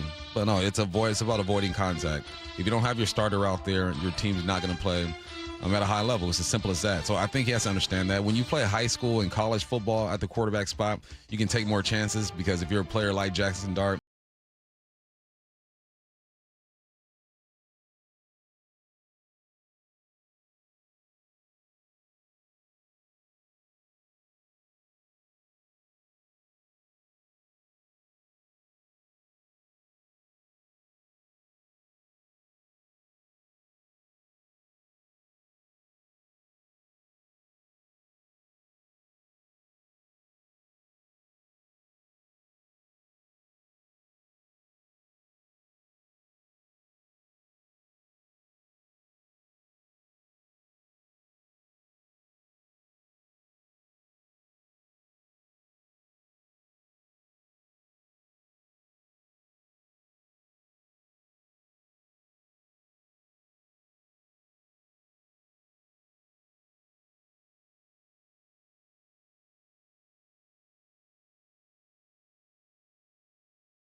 I'm not entirely sure. I'm pretty sure you can't flex primetime games until after a certain point in the schedule, but who knows? Next story. It seemed destined to happen, but George Pickens will officially play the 2026 season on the franchise tag. The deadline to reach a long-term extension for tag players came and went on Wednesday.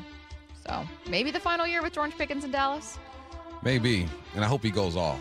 I hope he goes nuts. Me too. And gets his money because he deserves to be a number one guy who's getting paid like a number one guy and have that security. The most heartbreaking thing would be getting hurt, right? It's one of those things where you have this hypothetical where you go, but that's so much money. Just play under the tag. Play for my team. I want to win. And then that guy gets hurt, and all of a sudden you feel the guilt of, oh, no, he just lost out on millions of dollars in free agency. Well, speaking of Dallas, going to go to our next and final story here. Are critics of Dak Prescott warranted?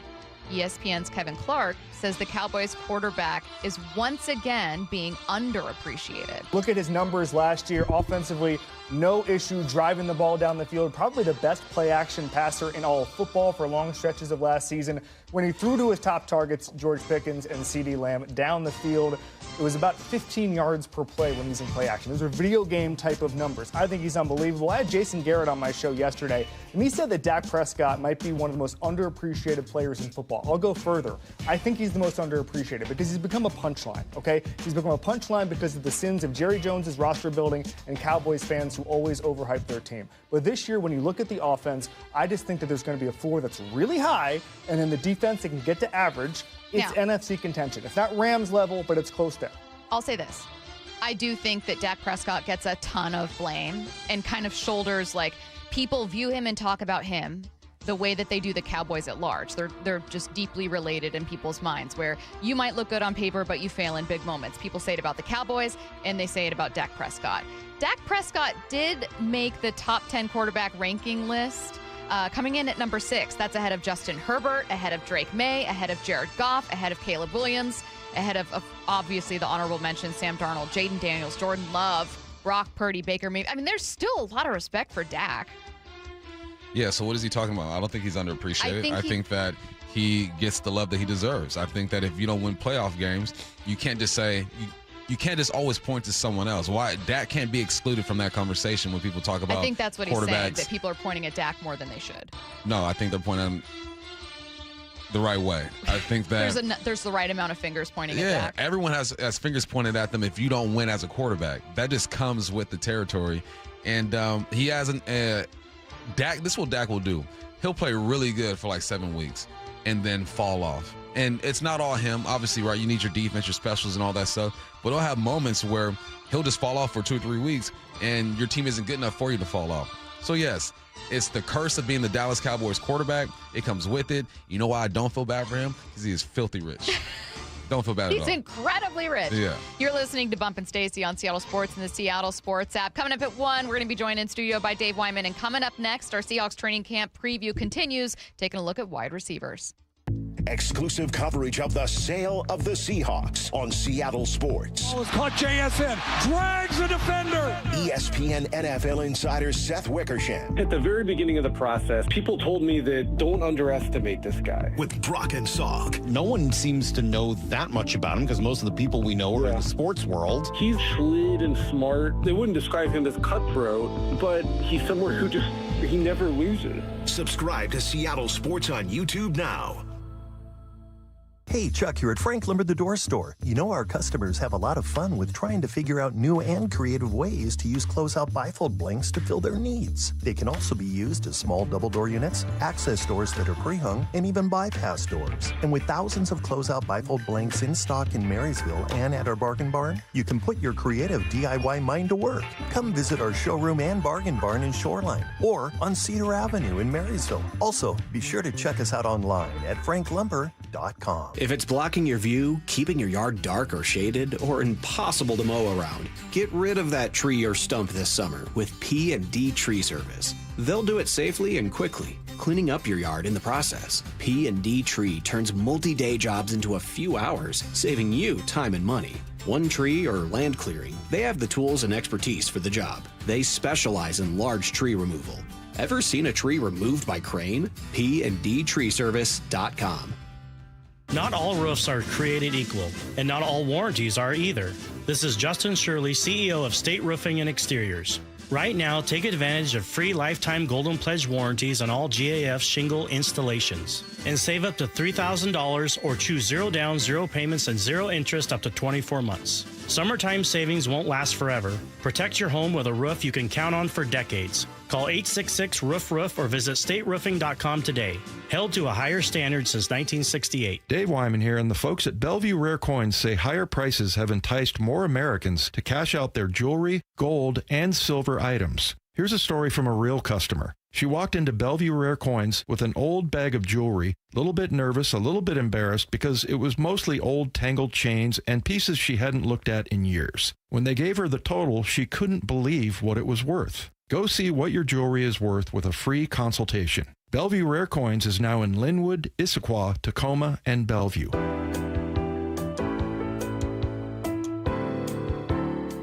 So you need to have a system where if a customer wants to transact online, shop their vehicle, find their vehicle, fill everything out, and do as much paperwork even online, and buy the car online, and then come in at an appointment time so they can be in and out in an efficient time. Hey, my target goal is an hour. If you want to take half those steps, just know that, you're going to have another hour of transaction and paperwork, and then you're going to have roughly an hour of delivery. Some people even want more than that because it's a lot of technology. So it's making it available so a customer that wants to go 25, 50, or 100% meet them there where they want to be. If you want to take all these steps, I can meet you there. The Johnson Auto Family, the LJ way. When I'm catching up with friends or family, C-Star Restaurant and Raw Bar in Bellevue, it's where we go. A welcoming atmosphere, and I get to see my good friend, Chef John Howie. Hey, thanks, Brock. At C-Star, we're known for fresh local seafood, unmatched hospitality, and great value. Right now, enjoy a 3-course dinner in the lounge every night, starting at just $50. $50. You cannot beat that value these days, and it's only with Chef John Howie at CStarRestaurant.com, CStarRestaurant.com. 9 days until training camp for the Super Bowl champs. And nobody has it covered like the home of the Seahawks, Seattle Sports. Get in the zone, AutoZone. The sounds of summer. They're great until they're not. Luckily, AutoZone has free battery testing and charging. Let me check that for you. To help make a rough moment smooth. Don't miss the Celebrate Free event at AutoZone. Free products with select deals until July 27th. And free services every day. Restrictions apply. Get in the zone, AutoZone. And Doug. Limu and I created a trick to help you remember that you can customize your car insurance and save with Liberty Mutual. You see, the shirts Limu and I wear are yellow, and yellow is the color of lemons, and lemons grow on trees, and trees provide oxygen, and oxygen helps us breathe, and breathing is how you live, and you can live more life when you save money by customizing your car insurance. I agree, Limu. It's really quite simple. Only pay for what you need at libertymutual.com. Liberty, liberty, liberty, liberty. Get in the zone, AutoZone. Summer's finally here, and we're kicking it off with a whole lot of free. Free brake pads with Duralast rotors. Free oil filter with 5 quarts of oil. Free Armor All wipes with Armor All glass cleaner, and more. More free, so you can have more summer. Celebrate free at AutoZone.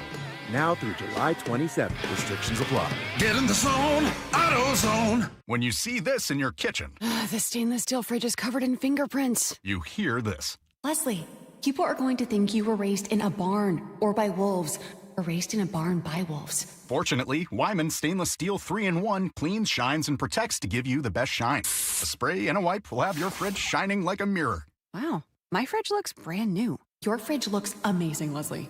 Sorry, I was being a little dramatic earlier. Your kitchen says a lot about you. Let it brag with Wyman. From the Quantum Fiber Studio, you're listening to Bump Stacy. Weekdays 10 to 2. On Seattle Sports and 97.3 FM HD2. Dave Wyman joins us in 15 minutes. We obviously will be talking Seahawks, but let's take a closer look at one position group right now. We are 7 shows away. I think 9 days away from the start of Seahawks training camp. First day is going to be on the 25th. So we're taking a look at each position group, answering a couple questions. So this isn't like, hey, make a prediction on who makes it. This is, what's this group going to look like? Who can stand out? What can we expect? What's exciting about it? I thought that given JSN was number 3 on the wide receivers list yesterday, given that he was a nominee at the ESPYs, let's dive right into wide receivers. Bump, tell us what we need to know about this group. I think it's one of the better groups in the NFL if Rashid Shaheed can tap into what I think he can tap into. But we'll start with JSN. I described him as a Formula One car. My man is smooth. Nothing about him is rugged like a NASCAR. I'll stick to that description of him. The best, one of the best, if not the best receiver in the game right now. It's going to be important that he's established early in the season so everyone else can do their thing. Defenses are going to try to do things to take him away. They will racket him. They will be physical at the line of scrimmage. It's up to Fleury to move him around and do his thing. That's our Formula One car. And then we got Cooper Kupp. I had a description for him, but I don't want to limit him. He's like, you know, you like do the robot bow. You do the robot all the time during breaks. Bow, robot. Not all the time. Everything, every break. Everything he does is precise and linear and has a plan, right?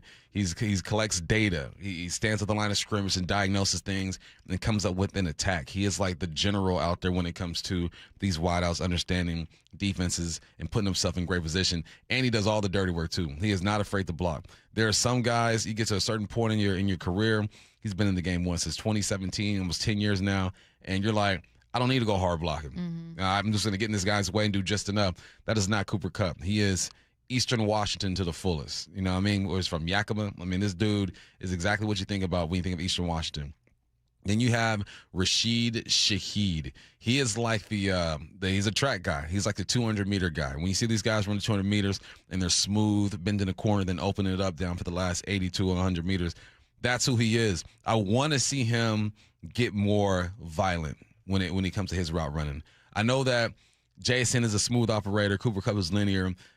Rashid is that 200-meter runner, but I think that if he adds a little twitch and violence to that 200-meter speed, he's going to have defenders with one leg going that way, the other leg going the other way. He's going to mix these dudes up, and I can't wait to see how he's evolved during this offseason. Then we have Torrey Horton, who's probably, I heard Brock say this too on one of his Blue 88s, he is probably the most efficient receiver we have. Now, I say this because he hasn't played a lot, and this is Brock's thought, and I back it up 100%. He has 13 receptions, and 5 of those things are touchdowns. 13 and 5 are touchdowns. That's efficiency, and he has a punt return for a touchdown as well.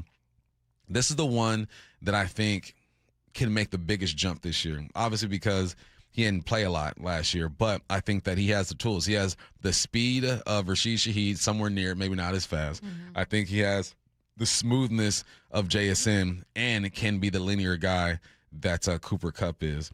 I think every receiver that I've mentioned so far are different types of receivers, and I think that's always beneficial to an offense and to a quarterback. And then we have the fan favorite, Jake Bobo. Now this is, you talk about blue collar. My man ran a 4.9, Stacy. A 4.9 at receiver. You got to be a hard-working dude. And if you met Jake Bobo, you love him, nice guy. He even got commercials now. Like, Jay Bobo is in this piece. But he's the guy, one of the few receivers that can play special teams as well. And he's always ready. You think about the touchdowns. He had, one touchdown last year? Oh, I actually have it in front of me. Jake Bobo. He had... Didn't he have one against the Rams? Move over. Or was it a 2-point? I have the numbers up. He had one in the NFC Championship game. Yeah, he had no touchdowns in the regular season. First was in the NFC Championship game. And I remember when he first started, he had earlier in the season, I think it was rookie year, more touchdowns than JSN to start the season. We're like, what the heck's going on? But anyway, Jake Bobo is the guy who's just going to be ready. He's the guy that you could line up next to the tight end and double team it in and get to that second level. He's a guy who's not going to need a lot of ego stroking. He's just going to do exactly what you ask him to do. Mm-hmm. Then you have Emmanuel Henderson. I can't wait to see what he does, man. This is the special teams guy. Was great over there with Kansas in the special teams game and was nice in the red zone, 6'1", 185 pounds. But I went through 6 receivers right now, and none of these dudes are alike. If there's anyone that's physically kind of the same, it's probably Emmanuel Henderson and Torrey Horton. They're both around 6'1", 6'2", 195. But other than that, I think all these guys are different. And I think if you just combine those first 3 receivers, if Rashid Shaheed can take another step, they could be a top 5 or 6 unit in the NFL. Well, let's talk about that a little bit more, because I think if someone from outside of Seattle were to look at this group, and I say this because I've heard this critique before, it's a critique that I had in like week 1 when JSN was the clear favorite target, had 120-something yards against the 49ers, and no one else did much of anything. I think you'll hear people say, JSN is phenomenal. He's special. I don't like the depth of this group. And the yards last year show a massive gap. 1793 for JSN. Next closest pass catcher overall, but receiver is Cooper Kupp. And then Rashid Shaheed, I know he's only here for half a season, 188. Torrey Horton, I know he got hurt, but 161.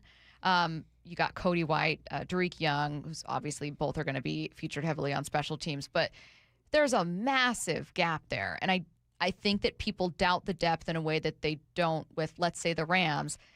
Devontae Adams might have had only 700 and something yards, but also led the league in touchdowns. So, again, this isn't me making the case, but what would you say to that argument about, well, JSN's getting the lion's share of this? I get the argument, and it's funny to me because you have a guy who dominated the league last year.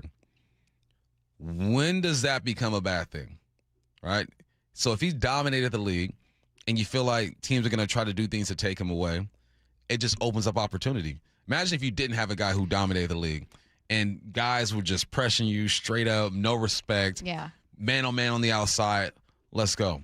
Because I think they're worried about who are you without JSN. What if JSN was hurt? I think he's going to be, they'll be just fine. I mean, we saw what Rashid Shaheed can do with half a season. We still believe in Cooper Kupp. I think that you got to give these guys an opportunity. It's almost like we go into situations and you just worry, like the something bad is going to happen. I do that every time. Right? All the time. I know you do. Yeah. But I think about it a lot when I get into elevators. Do you really? Yeah. JSN is going to give these guys opportunities. I get the concern, but JSN being that dominant is going to open up plays for everyone else. And we didn't even mention A.J. Barner. We talked about the tight end group the other day. Yeah. But there are other pieces that are going to benefit from having that threat. That threat is going to manipulate some defenses. Can these guys step up to the challenge and come through? I think they can. We still got to see it. But I would love going into a season with a receiver who had 1,700 yards last year. Do you ever think when you go into an elevator, what if it just falls? I always think of, like when you step in. Yeah, I do. And it'll cut you in half. Yep. I think about that sometimes. I don't think about it every time. I think about when it goes down, if it just drops, and I have to time my jump perfectly. Ooh, because then you could survive. Yeah. I also think about what if when I leave the elevator, I drop my keys in the elevator shaft. I'm not getting them back. Yeah, you could. Maintenance could go find it. Yeah, I guess. Coming up next, Dave Wyman joins us to continue our conversation about Seahawks. Back on February 8th, the countdown started at 167 days. 3, 2, 1. Right after the clock showed zeros. The Seahawks win Super Bowl 60. Now we're less than 2 weeks away. 9 days until Seahawks training camp begins. We know that we're target number 1 now. And nobody covers Seahawks training camp like the home of the Super Bowl champs, Seattle Sports. This is for all you guys on Viagra. ED pills are no longer needed. The brutal side effects like 4-hour headaches, blurred vision, and that flush feeling can all be put behind you with our treatment. Here at West Coast Men's Health, we have a better approach to ED. Acoustic wave therapy creates blood flow circulation by safely removing the plaque in your arteries and restoring function naturally. Guys, let me be clear. Pills will never fix your problem. Our equipment is the latest technology, and our medical staff is the best in the industry. So give West Coast Men's Health a call today. Speak with our clinic manager. Ask him any question you like, how it works, the science behind it, and even the cost. If you suffer from ED or Peyronie's disease, give West Coast Men's Health a call today. In addition to treating ED and Peyronie's disease, we now offer testosterone replacement therapy. With clinics in Redmond and Tacoma, call 206-519-6541. 206-519-6541. Online at westcoastmenshealth.com. Hi, Chef John Howie here. For 24 years, my team and I at Sea Star Restaurant and Raw Bar have called Bellevue home. We serve fresh, locally sourced seafood, farm fresh produce and poultry, and great steaks. At Sea Star, we like to say there's something for everyone. from the carnivore to the pescatarian to the vegetarian. Come see for yourself at Sea Star Restaurant and Raw Bar in Bellevue. SeaStarRestaurant.com, SeaStarRestaurant.com. Every summer, homeowners wait too long to find a house painter. All Covered Painting is accepting a limited number of exterior projects this season. Ask about a designer-led complimentary color consultation. Get your free estimate at allcoveredpainting.com. Summer is the time to feel and look your best, but I'm not talking about your abs or tan. Guys, I'm talking about your hair.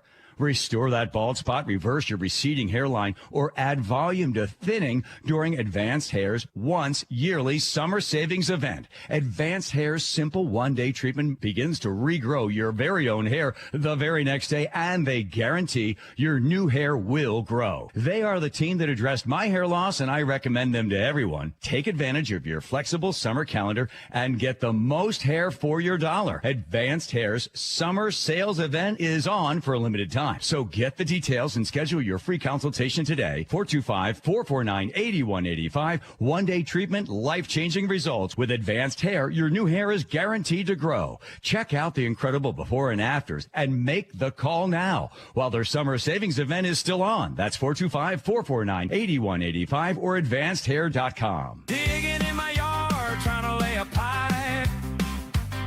I hit a water line and now I have to pay a big fine.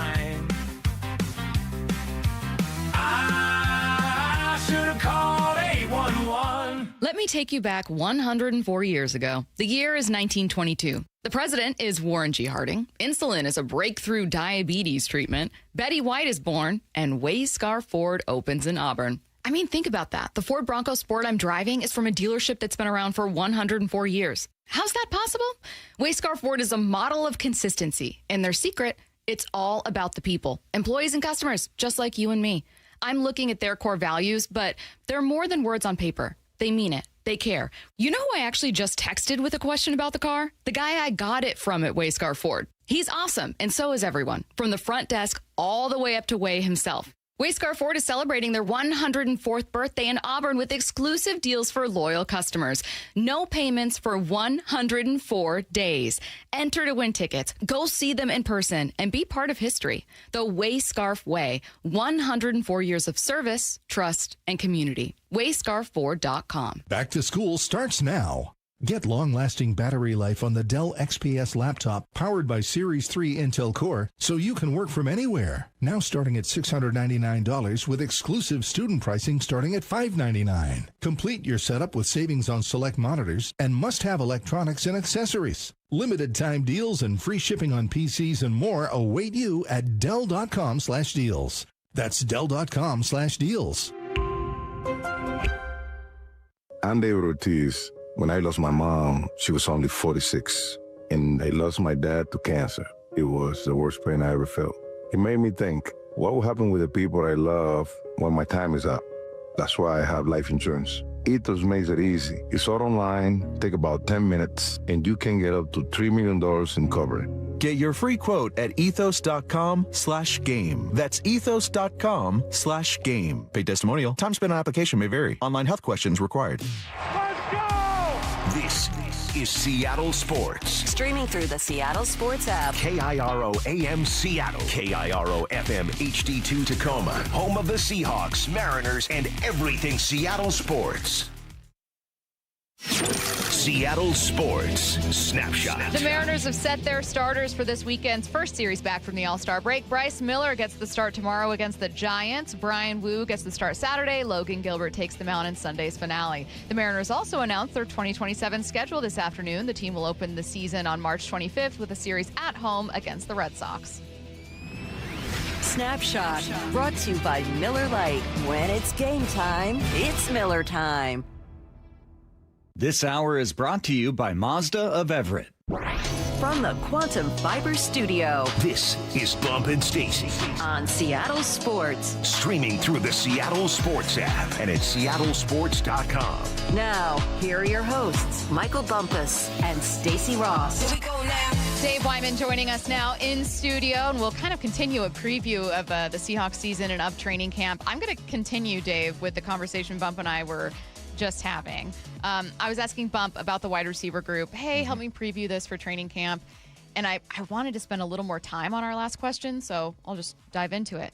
I think that outsiders would look at this team and go, well, sure, JSN is obviously phenomenal, but like, let's say he was hurt for a week or for 2 games. Who do you go to? Like, there was such a massive gap between what JSN gave you and what the next closest player gave you. I think depth in the wide receiver room is a huge concern nationally. Maybe not a huge, but is a concern nationally when they look at this group. Bump was making the case for certain guys doing, like, hey, a full season from Rashid, here's what I want to see. But tell me a bit about what you like behind JSN. Like, taking JSN, who's obviously great, out of the equation, tell me about this wide receiver group. Jake Bobo. Yeah, he's going to get 50 catches. I thought you were serious. No, I mean. Love Bobo, though. Everybody loves Jake Bobo. Yeah. Everybody loves him. And if you ask, like, we talked to Eric Kennedy on the John Schneider show, because he brought a whole host of, people that are, around the team, like Eric Kennedy, the head equipment manager. And he's just like, yeah, that guy is irreplaceable. You have to have him on your team. And I think that's one of the reasons why McDonald has a team that people can't really figure out. It's because of, some of the guys like that they have. But when I look at that, there's 2 big questions. And I was listening to Bump, of course, the expert on wide receiver. But, I think the 2 biggest question marks are Torrey Horton and Rashid Shaheed. Because how do you get Rashid the ball a little bit more? Mm-hmm. And, they invested a fair amount in him, $17 million, and then, they traded a 4th and a 5th for him. So, and, and I don't, I'm not just going to say, hey, he's a great special team guy, and because you can kick away from him. So the Rams didn't. They chose not to, but yeah, I mean, I think that's, or did the Niners. But yeah, I mean, I just think they got to find a way to get him the ball, and that's going to be a big question mark. And then also, Torrey Horton, is he going to be able to stay healthy? Is he going to be one of those guys that just gets hurt all the time? Mm-hmm. So yeah, I mean, that's a couple of my concerns there, but I'm with Bump. I think I've been gassing up A.J. Barner since his rookie year. I mean, his rookie year was really good, but then like his second year jump was just phenomenal. He was just doing amazing things. He's super aggressive blocker, and I know we're not talking about tight ends, but he could be the number 2 receiver. Yeah. Yeah. Mm-hmm. And so I love that guy, and I just think that post corner catch for a touchdown was maybe that was my favorite play from last year. Maybe Riley Mills' sack in the Super Bowl was great too. Pretty awesome. Bulldozing past 2 guys. But, yeah, I mean, he kind of twisted the guy into the ground. It looked like somebody swinging at one of Matt Brash's, sliders. I mean, he just totally confused him, and then just made a beautiful fingertip catch. So, yeah, I mean, and then he can block. But, yeah, I think he's going to be a huge part of it. Maybe he won't be the number 2 receiver. But yeah, I pretty much agreed with everything Bump said. Just very curious about how they get Rashid Shaheed the ball. And, yesterday when we talked to Matt Hasselbeck, he said, losing Kubiak is it's not like that's not a big deal. It's a big deal. So, here we are, the 3rd time in as many years with a new offensive coordinator to see how they work. I think we all have a lot of faith in it with Brian Fleury because he had the experience at San Francisco, and it's a similar type of thing, and he was there with Sam and all that. But yeah, I mean, it's still kind of a question mark on the offense as far as the offensive coordinator. Not as bad as last year, right? Because you went, all the receivers were different, and it was except for JSN, but you had DK and Tyler and Gino, and you were going to kind of an unknown with Sam Darnold. So it's like that, but it's not quite as drastic. Dave, you and I have some of the same affiliations, right? We both work here on the Daily Show, and then we both work for the Seahawks. So you might be able to relate when it comes to this with me. Whenever I see a ranking and a Seahawk isn't in there that I think is supposed to be there, I get offended. And then I calm myself down. I go, okay, now be an analyst and look at each player and see if they deserve to be in there or not. I felt that way when it came to linebackers. I was like, man, Ernest needs to be in there. Then I looked at all the dudes who were in that linebacker. I go, this is a solid group right here. I could see why maybe he was out. How did you feel when you saw the top 10 linebacker group? I thought it was ridiculous. Yeah, and we talked to Matt, and he did the same. He had the same. Hasselbeck had the same reaction. He knew exactly where I was going when I talked about snubs, but he wasn't even in the top 14. Yeah, guy had 5 picks. Yeah. Yeah. You know, and he makes every tackle, and we've interviewed him. I know you guys have too. Where I asked him what's his favorite play. He goes, "I like making tackles," and that's what he does. He's a tackling machine, and some of those interceptions were really good. Very skilled as far as, what his pass drops and, reading the quarterback and jumping routes. And he's just phenomenal. So that one was particularly ridiculous. I thought we would get screwed, especially with Sam Darnold. And because I was looking at Sam's numbers, and he's top 10 in, a lot of categories, but I figured that would happen. But the Ernest Jones one, I have no idea how he slips through the crack on 14 of those. And you're right, there's some good players in the top 5, but this Carson Schlesinger guy, I mean, that Are you one still bothers salty me. about Defensive Rookie of the Year? Just going, come on. Yeah, I don't know. I mean, I like him. He's a good player, but I don't know why everybody is so high on him. Right. I'd be curious to see how he is without Myles Garrett there on that defense. But he's so talented, though. But you guys have a much better eye than me. I just look at the numbers and like, oh, that was fast. He got there fast. I want to ask you about sometimes cases that I'm struggling to make. So I was listening to MMQB, and Albert Breer was like, man, this Rams team might be the best I've ever seen assembled. On paper. No one's played it down, but on paper. I mean, it's insane. Last night we saw Myles Garrett get 2 awards. NFL Player of the Year, and then I forget the other one. A record-breaking season or some kind of award about setting a sacks record. They have the reigning MVP, runner-up for Offensive Player of the Year, added Trent McDuffie. I mean, the question marks they had on defense have presumably gotten answers. What's the case that you'd make? Like, if you were talking to, I don't know, LA radio, and they were like, I mean, what's Seattle's case to make against the Rams right now? What would you say? Yeah, I guess I just would. I don't know. You look at like Matthew Stafford. I mean, he's the best quarterback, and I think probably in the league right now. Maybe it's Drake May. Maybe it's who knows. But I get that part of it, and I think a lot of people still are hung over on the 9 sacks that Sam took against the Rams, and then just not throwing the 4 picks last year. And so I think I get it. I guess I understand that, but I still feel like Mike McDonald's going to find a way to win those games. And it was kind of interesting. I was listening to you guys talk about Aaron Donald and how like he might not get back into shape until like halfway through. But for us, it doesn't really matter, right? Because we're playing him 2 of the last 3 games of the year. So if that guy comes back, I'm very curious about that because I really don't know.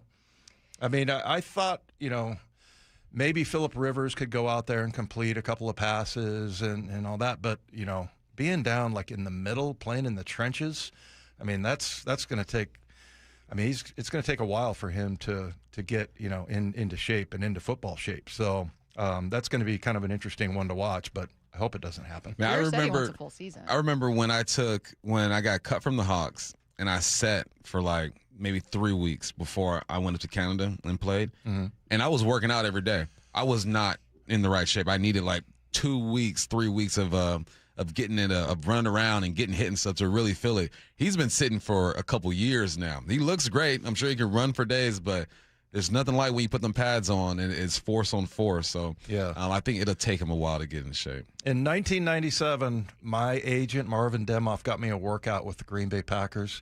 My last year was 95. I tried to get back in 96. I thought I had a deal with Philly. Didn't happen. So I just kept bothering him. So he's like, all right. And I think he was doing this kind of to prove to me that you're done. And so I went to Green Bay, and they made me do like a full combine type of workout. And, and I had been running 40s and lifting and everything. I came back, I sprawled out on my front, my front room rug, and I was like, Shannon, it's over. Because I was retiring. so sore, because they were making me do drops and, all these different movements and everything. So, yeah, I mean, that's real. And so he has to get out there and, have contact. Did I say something stupid? No, I'm fixing our show sheet. and she saw what I put. And she knows what's coming for. Is that for me? No, it's not for you. Okay. Something always comes out of the show. We were talking about it yesterday. Donuts and fish. You're on the fish side. Yes. I Googled it. So, first of all, Curtis and Bump were talking to me like donut was objectively the answer. It is. If we're throwing the regular throwing motion, No, it's but donut. we didn't isolate it to regular throwing motion. Well, when you talk about throwing, no one thinks about throwing over your head like that. If you were to throw fish, you wouldn't be like this and throw the fish. You're throwing the fish. Grab it by the tail, Your maybe, hammer and style. get your. You could throw the donut that way too, but like Why don't they throw it that way at Pike's Place? because those are big fish. You couldn't do that with one of those big No, you can't salmon, do it but with you a could big do it with a fish. little trout. Plus, they're not trying to have a contest. With no limitations on how you throw it, you Launching go that fish. donut. Launching it. What kind of donut are we talking about? That's exactly I right. think you're choosing.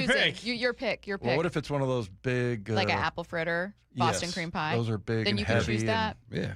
Maybe, but I'm still going with fish. I think the centrifugal force of the fish being thrown hammer style. I was sitting in a parking lot listening to you talk about that. I'm like, no, Dave, donuts, donuts, Dave.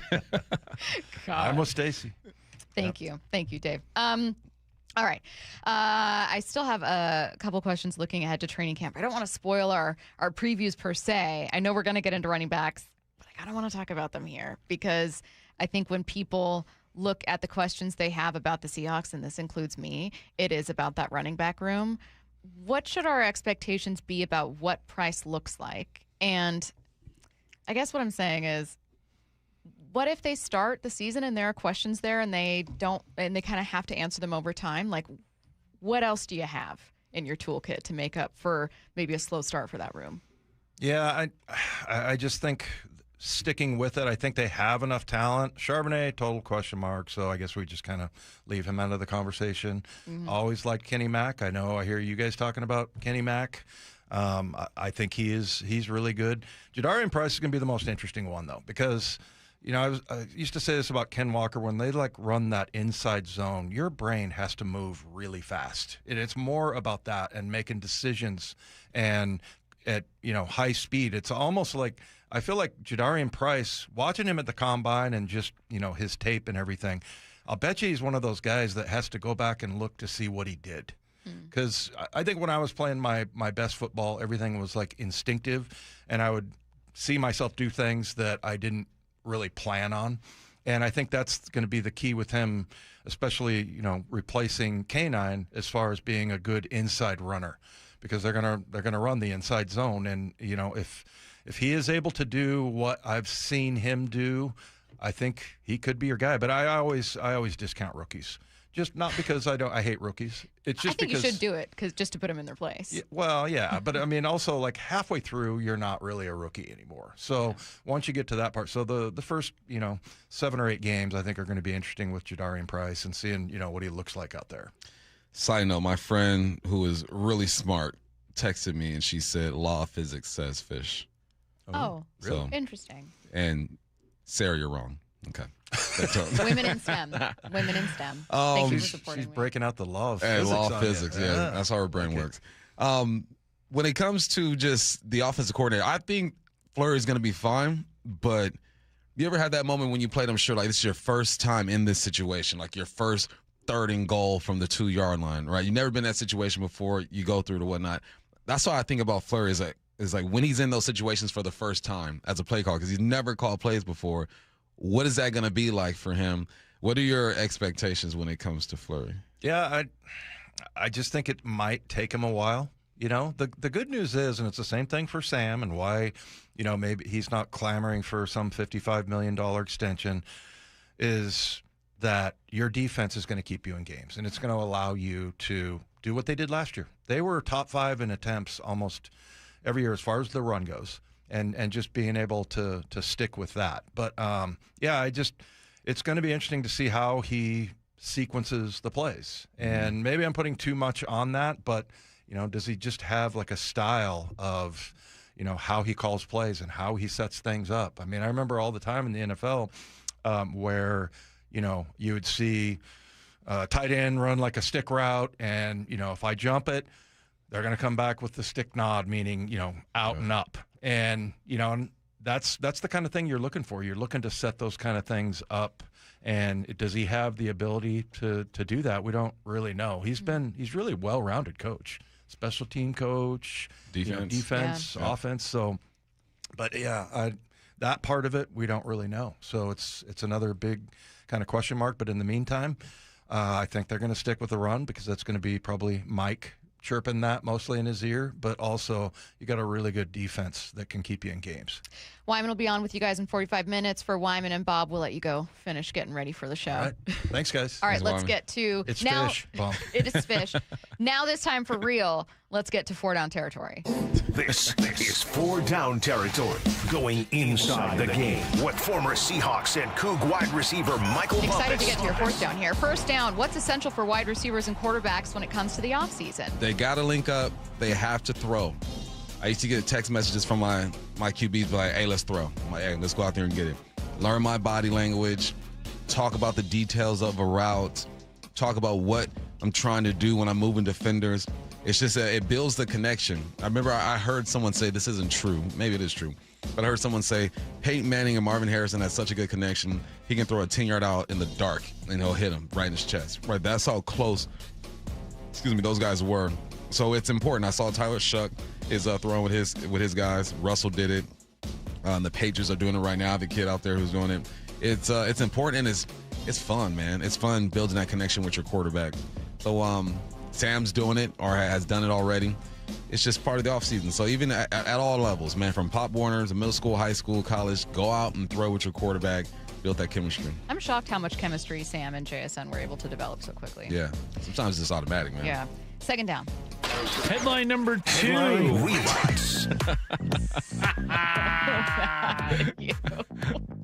What running back room might be one of the deepest? They might not be good as a team, but I'm telling you, man, Cardinals, they got Love, Algier, James Conner, Benson, who has some talent. We'll see what happens there. But look, they're going to finish 4th in the NFC. They're going to finish 4th. Remember last year when people had the Cardinals finishing above the Hawks in the NFC? That's crazy. That was crazy. They're going to finish 4th, but I think that they have a good mix of running backs, man. Jeremiah Love is going to be good out the backfield, too. He can receive the football, has good hands. Algier has been a number 2 before, knows how to handle that. And James Conner has put together a few 1,000-yard seasons in the last, few years? Let me look him up real quick. He's got, 2 in the last 3. Last year he was hurt, so it didn't do much. But, yeah, they're going to be sneaky good. I don't think they're going to lead the league or anything like that, but how do you help a young offense? You run the football. Jacoby Brissett's going to be their quarterback there, help him out. He had a decent season last year, too. I didn't realize until after we spoke to who's our Cardinals guy? Josh Weinfuss. Josh Weinfuss, that he had the season that he had. So, yeah, just pay attention to the Cardinals backfield, not just Love. He's going to have some help over there. Third down. Why have you been thinking about TJ Duckett? TJ Duckett, he was a great teammate. I remember one time me and him went out into town with our ladies, and we go back to his house. He's got this big old house in Newcastle. It was crazy. And but before that, we went to Denny's, and it's the first time I heard Moons Over My Hammy. And he said that, and I go, that can't be a real meal. Had you never been to Denny's Not before? like that. But and I remember just rolling. Favorite thing to order at I was Denny's? laughing. I'm like, what? That's a real thing? Moons Over My Hammy. Anyway, but that's not why I was thinking about him. I was thinking about him because we knew when we played, we're inside the 5-yard line. TJ Duck was going to get the football. He was going to punch it in. I think Emmanuel Wilson has to be that for the Seahawks. Charbonnet was kind of that for the Seahawks last year, except he was about a 20-yard guy. TJ was like, man, 10 and in, 5 and in. You get him the football, he's going to lower his shoulders, and he's going to get in the end zone. So that's what they need out of Emmanuel. And Emmanuel had more yards than I thought he had last year, like 450 or something like that. I thought he was around 300. So we'll see, man. But if you're missing Charbonnet, you have to be able to have that hammer, and he could be that hammer. Fourth down. Who betrayed you? My friend Stacey Ross betrayed me. You said this wasn't about me. She betrayed me.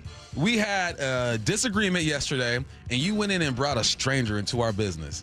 You brought a stranger into our business and tried to humiliate me in front of all of our friends here. But you know what? It's fine. It's fine. I forgive you already. I think it's just getting another opinion. Nah, it was a look on your face when you did it. Hey, Josh. We had a disagreement yesterday. Get a load of this guy. And right, he's wrong, right? But it's fine. I forgive you. I thought it was an interesting debate. You felt like Josh didn't believe what it was he your saying. presentation. The presentation was like, dummy. No, It's not kinda at weird. all. No, you know more than me. But look, I'm just giving you a hard time. Don't take it serious. when I disagree and am right, you want to bring in support and evidence. And that was like if you were like citing sources, that was just adding another source. He was wrong too. Then he says a receiver will get one. I'm like, when you're having an argument with someone and they say something so wrong, you're like, oh, I'm done with this conversation. All credibility lost. I don't think a receiver will get one. I got what Josh was trying to say, which is, look, we've seen wide receiver numbers, wide receiver contracts, wide receiver yardage that it's crazier than it's ever been. But the thing is, if a receiver is going to be getting 1,800 yards, 2,000 yards, whatever, that quarterback is going to be getting MVP. No, he said we'll see a receiver MVP before a running back MVP. What number would a running back have to be MVP? For me, it's not the rushing yards. It's the rushing and receiving. That's the game's changing. These running backs are doing everything. So now, that's why I say in the next 1,000. Or 1,100, 12. It's going to be something crazy. Like Bijan almost had 1,000 last year. McCaffrey's done it already. Justin Jefferson went for 1,800 yards and didn't sniff MVP. Jackson went for 17, didn't sniff MVP. What are the odds that, so if a running back gets 1,000 season, that team, like I'm thinking of Bijan last year, like that team probably didn't have a lot of answers at wide receiver. You know what I mean? You had to have a do-it-all guy like Christian McCaffrey. Did it. Did 1,000 and still had 1,000-yard receiver. Because they didn't have a lot of answers at wide receiver. Yes, they did. Last year? Not last year. Year before, you had Brandon Ayuk, you got George Kittle. I'm talking about last year when Christian McCaffrey had an amazing season. It was in part because they didn't have a lot of answers at wide receiver. Listen, 5 years. No. 5 years. Also, text line said, have fun trying to grip a smelly fish. Apple for the Frisbee style. Oh, yeah, because it's so much easier for you to grip a sugary donut. It is. Okay, it is. Yeah, but it's what way I'm saying easier. is I had a scientist, one of Bump's scientist friends, texted and said that I was right. Hey, you know what, Stacey? I appreciated Wyman having my back. You're like you a guys referee. gang up on me a lot. You're like a referee. You're right even when you're wrong. Thank you. You're a referee. Thank you. There you go. Thank you. You're listening to Bump and Stacy on Seattle Sports and the Seattle Sports app. Get your questions in for What I Need to Know coming your way in 20 minutes. 866-979-3776. Hype Train coming your way next. Those in the know that you can't miss Blue 88 with Brock Heward. Owners in general and how they make their money and how they run their team. What did you learn as you took a deep dive? Yeah, it's kind of all over the board. I can't tell you that Arthur Blank is a better owner because he started Home Depot. There's just not a direct through line. We're not saying you'll get dumber if you're not listening, but you ain't getting any smarter if you miss it. Get Blue 88 on the Seattle Sports YouTube channel. Valvoline Instant Oil Change presents Wisdom from the Road. Summer means wide open spaces and a whole lot of extra miles. The last place you want your engine to give out is halfway to nowhere. Out here, low oil or a weak battery is just an ambush waiting to happen. That's why every oil change at Valvoline Instant Oil Change includes an 18-point maintenance check. These techs are trained to help spot issues early and keep you riding easy. Valvoline Instant Oil Change. Change wisely. Protecting workers' rights is the goal! Thousands of workers will help power the excitement of Seattle's Summer of Soccer from June 11th through July 19th. If you're working in hotels, stadiums, restaurants, security, temp jobs, or app-based delivery, you have rights. From wage theft to minimum pay, the Seattle Office of Labor Standards wants you to know that you are protected. Call 206-256-5297 or visit seattle.gov/labor standards. Yay to Bruce, the streaming king. With quantum fiber internet, he's gonna binge. He wants more, he's got to have more. More bedtime true crime. More podcasts in the shower. Quantum fiber Wi-Fi has the power. More fast internet speed. He's got the gigs to go big, bring him the game. Right now. And his royal we. More sports non-stop. His quantum fiber's on top. Yay to you. Switch today at quantumfiber.com. Limited availability, service, and speed in select locations only. Lee Johnson, our family, the LJ way. We share our used cars. So our used cars are open trade between any store. So the sales managers don't have a problem in saying, yes, that car's available. And then that person from Seattle can come to Kirkland, pick the car up and sell it. It's what's best for the customer at the end of the day. The LJ way. If the customer wants to be met in Seattle, then let's figure out how to get that car from Kirkland to Seattle so that customer can come in there and transact. When you're all one team and you've got a great relationship, the other team comes over and helps that team, and then you as the customer don't see any difference in that experience. You're still getting the same service that you want and expect. The Johnson Auto Family, the LJ way. It's summertime and the living is easy. If you're like me, you're spending nights on the patio listening to the game and enjoying what makes our area so beautiful. Dave Wyman here, and I have just the offer for you to get the most out of your outdoor living space. $500 off each window, $750 off patio and entry doors, and $200 off the final project. I've loved working with Harley Exteriors. They're a local company right here in Bothell, down-to-earth people who enjoy the same things we all do, rooting on our local teams and doing the best job we possibly can day in and day out. Use Harley Exteriors to complete your home space and receive 12 or 18-month promotional financing. Qualified buyers only. Subject to credit approval and lender terms. Minimum purchase of 4 qualifying windows required. Windows must be 36 by 36 inches or larger. No size minimum on patio or entry doors. Financing subject to approved credit. Offers cannot be combined with other promotions. Offer expires July 31st, 2026. Go to HarleyExteriors.com. 9 days until training camp for the Super Bowl champs. And nobody has it covered like the home of the Seahawks, Seattle Sports. Hey, Mike Salk here, and summer's here at Snoqualmie Casino and Hotel. You can check out upcoming shows like the Pop 2000 Tour with Chris Kirkpatrick of NSYNC, O-Town, Ryan Cabrera, and LFO on August 1st, or relive the 80s with pop sensation Taylor Dane on September 6th. You can find tickets at snocasino.com and the full lineup, plus experience luxury with breathtaking Cascade views, world-class dining, and play your favorite games. Elevate your next getaway. That's Seattle's closest, Snoqualmie Casino and Hotel. Please game responsibly. In 2026, Bay Alarm celebrates 80 years of security. For the Puget Sound, that means local service including burglar and fire alarm systems, 24/7 in-house monitoring, and custom security designed to work with business operations. Bay Alarm has real people rooted in your community looking out for your business.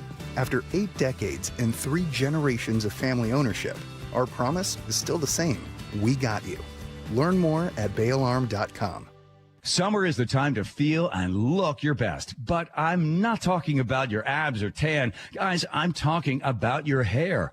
Restore that bald spot, reverse your receding hairline, or add volume to thinning during Advanced Hair's once yearly summer savings event. Advanced Hair's simple one-day treatment begins to regrow your very own hair the very next day, and they guarantee your new hair will grow. They are the team that addressed my hair loss, and I recommend them to everyone. Take advantage of your flexible summer calendar and get the most hair for your dollar. Advanced Hair's summer sales event is on for a limited time. So get the details and schedule your free consultation today. 425-449-8185. One-day treatment, life-changing results. With Advanced Hair, your new hair is guaranteed to grow. Check out the incredible before and afters and make the call now while their summer savings event is still on. That's 425-449-8185 or advancedhair.com. This hour is brought to you by Mazda of Everett. From the Quantum Fiber Studio. This is Bump Stacy. Weekdays 10 to 2. On Seattle Sports and 97.3 FM HD2.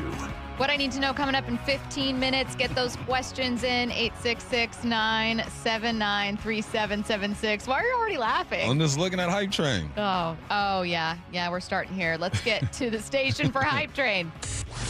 Continuing this debate. We will see a running back win MVP in the next 5 years. On the train. Okay. I'm the conductor. I might be on it all by myself. We'll see. But you know what? They said we couldn't land on the moon. Look at us. So you said we wait a couldn't minute. land on the moon. You said we didn't land on the moon. You know what? I'm messing with you, see? It's deeper. It's deeper than what you think. Wait, so you do believe we landed on the moon? I don't know. You tell me. Did we do it or not? Matthew? This is a yes or no answer. No, I refuse to do it. It's whatever you think. All right? It's whatever you think. 5 years, MVP, Bashawn Robinson. Oh, you're calling the name, too. Call your shot. Okay. Call my shot. We will see a running back win MVP in the next 5 years. Bump is not only boarding, he drove this train into the station. He's the conductor, and he's taking it all the way to the moon.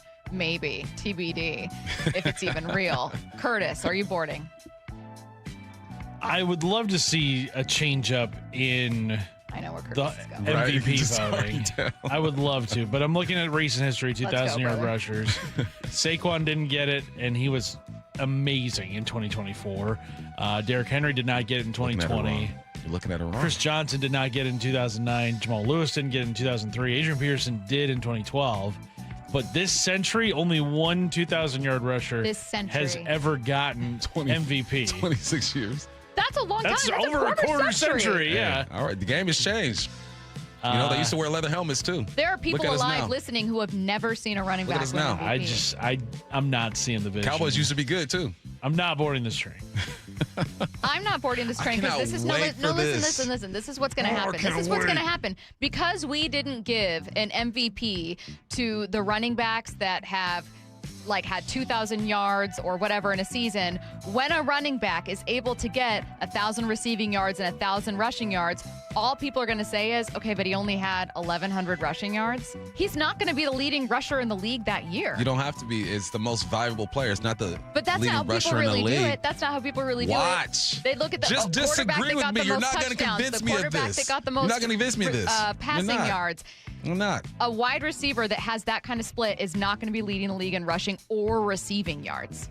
Stacey, just say you're not on the train. I'm not. I'm not on the train. I'm You're not going to convince me of anything else. I set up a little You're not gonna kiosk convince me. at the station. I'm letting the train go by. Just because you spit 1,000 words a minute doesn't mean you're going to convince me of this. Am I a fast talker?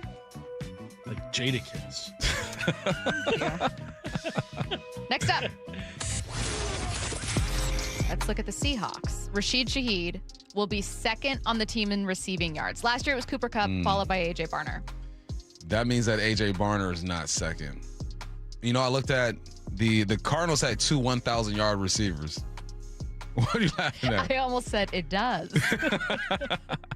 The Cardinals had a tight end and a receiver with 1,000 yards. And as soon as I saw that, I thought to myself, are the Hawks capable of having two 1,000-yard receivers?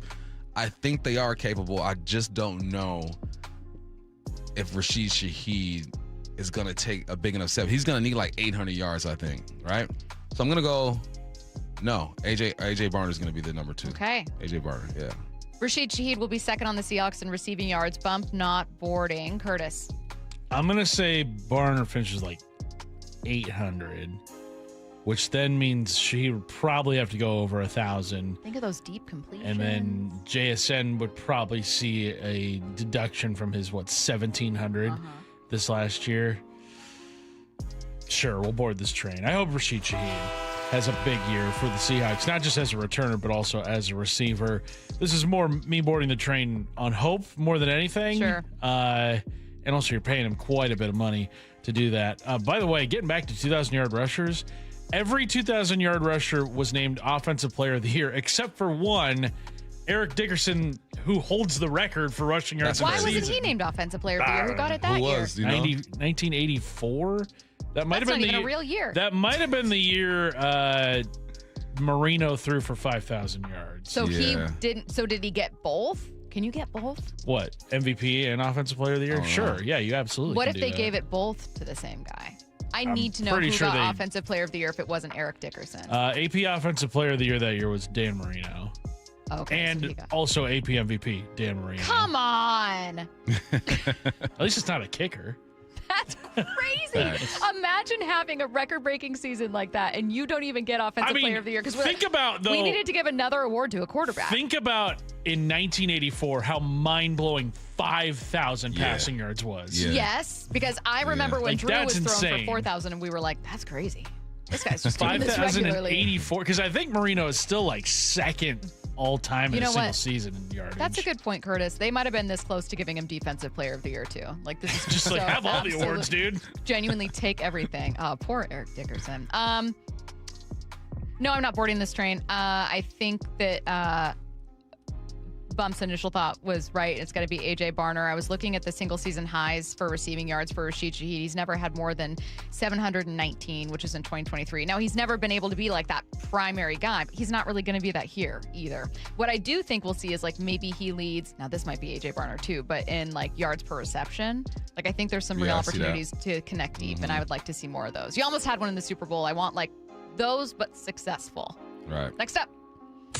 A-Rod should be one of the top 50 Mariners. List is being unveiled pregame on August 8th. No doubt about it. I understand people feeling mad and bitter. He's saying it's not about the money. It was about the money. He doesn't want to leave, and he leaves. Listen, man, Curtis has just described it beautifully last time we talked about this. He is, if you just take away your feelings about it, if you're just looking at A-Rod's name and the numbers he put up while he was here and compare them to everyone else who's played here, and what Roger said, if he played like maybe 4 or 5 more years, he's probably elite in every category. Yeah. I mean, it's talent. It's not personal. It's just talent. I'm on this train. Easy board. A-Rod should be one of the top 50 Mariners, a list that's unveiled August 8th. Bump is boarding. Curtis, are you? Yeah, we're boarding this train. This is a slam dunk, even though some Mariners fans may not feel as such. But yeah, he's clearly one of the top 50 Mariners, and honestly, I hope he is there on the alumni weekend, because I think that would be quite a story. I mean, it's been 26 years. Like, I think 26 years can heal some wounds like that, at least between player and team. Maybe not player and fan base, but again, he's one of the most important players in franchise history. The fact that he's never included with things and kind of an elephant in the room. You don't even see his picture on the ballpark. That's what I'm saying. The fact that you even notice that also speaks to how much his stats should put him there. You don't have to have the best relationship with someone. You don't need to make him like a Mariners Hall of Famer, inner circle, like whatever it is. He doesn't need to be part of your coaching staff, but he was one of the 50 biggest Mariners, and it's just, you don't have to love the guy, but it's just statistically right. Last one. This was inspired by the thunder and lightning storm earlier today, which I was convinced for 10 minutes wasn't real. I was thinking of the most terrifying, in this case, natural disasters, not weather. A tsunami is the scariest natural disaster. Oh, for sure. Easy. Tsunami all day. I'm on that train. I've been in an earthquake. I've been in a hurricane.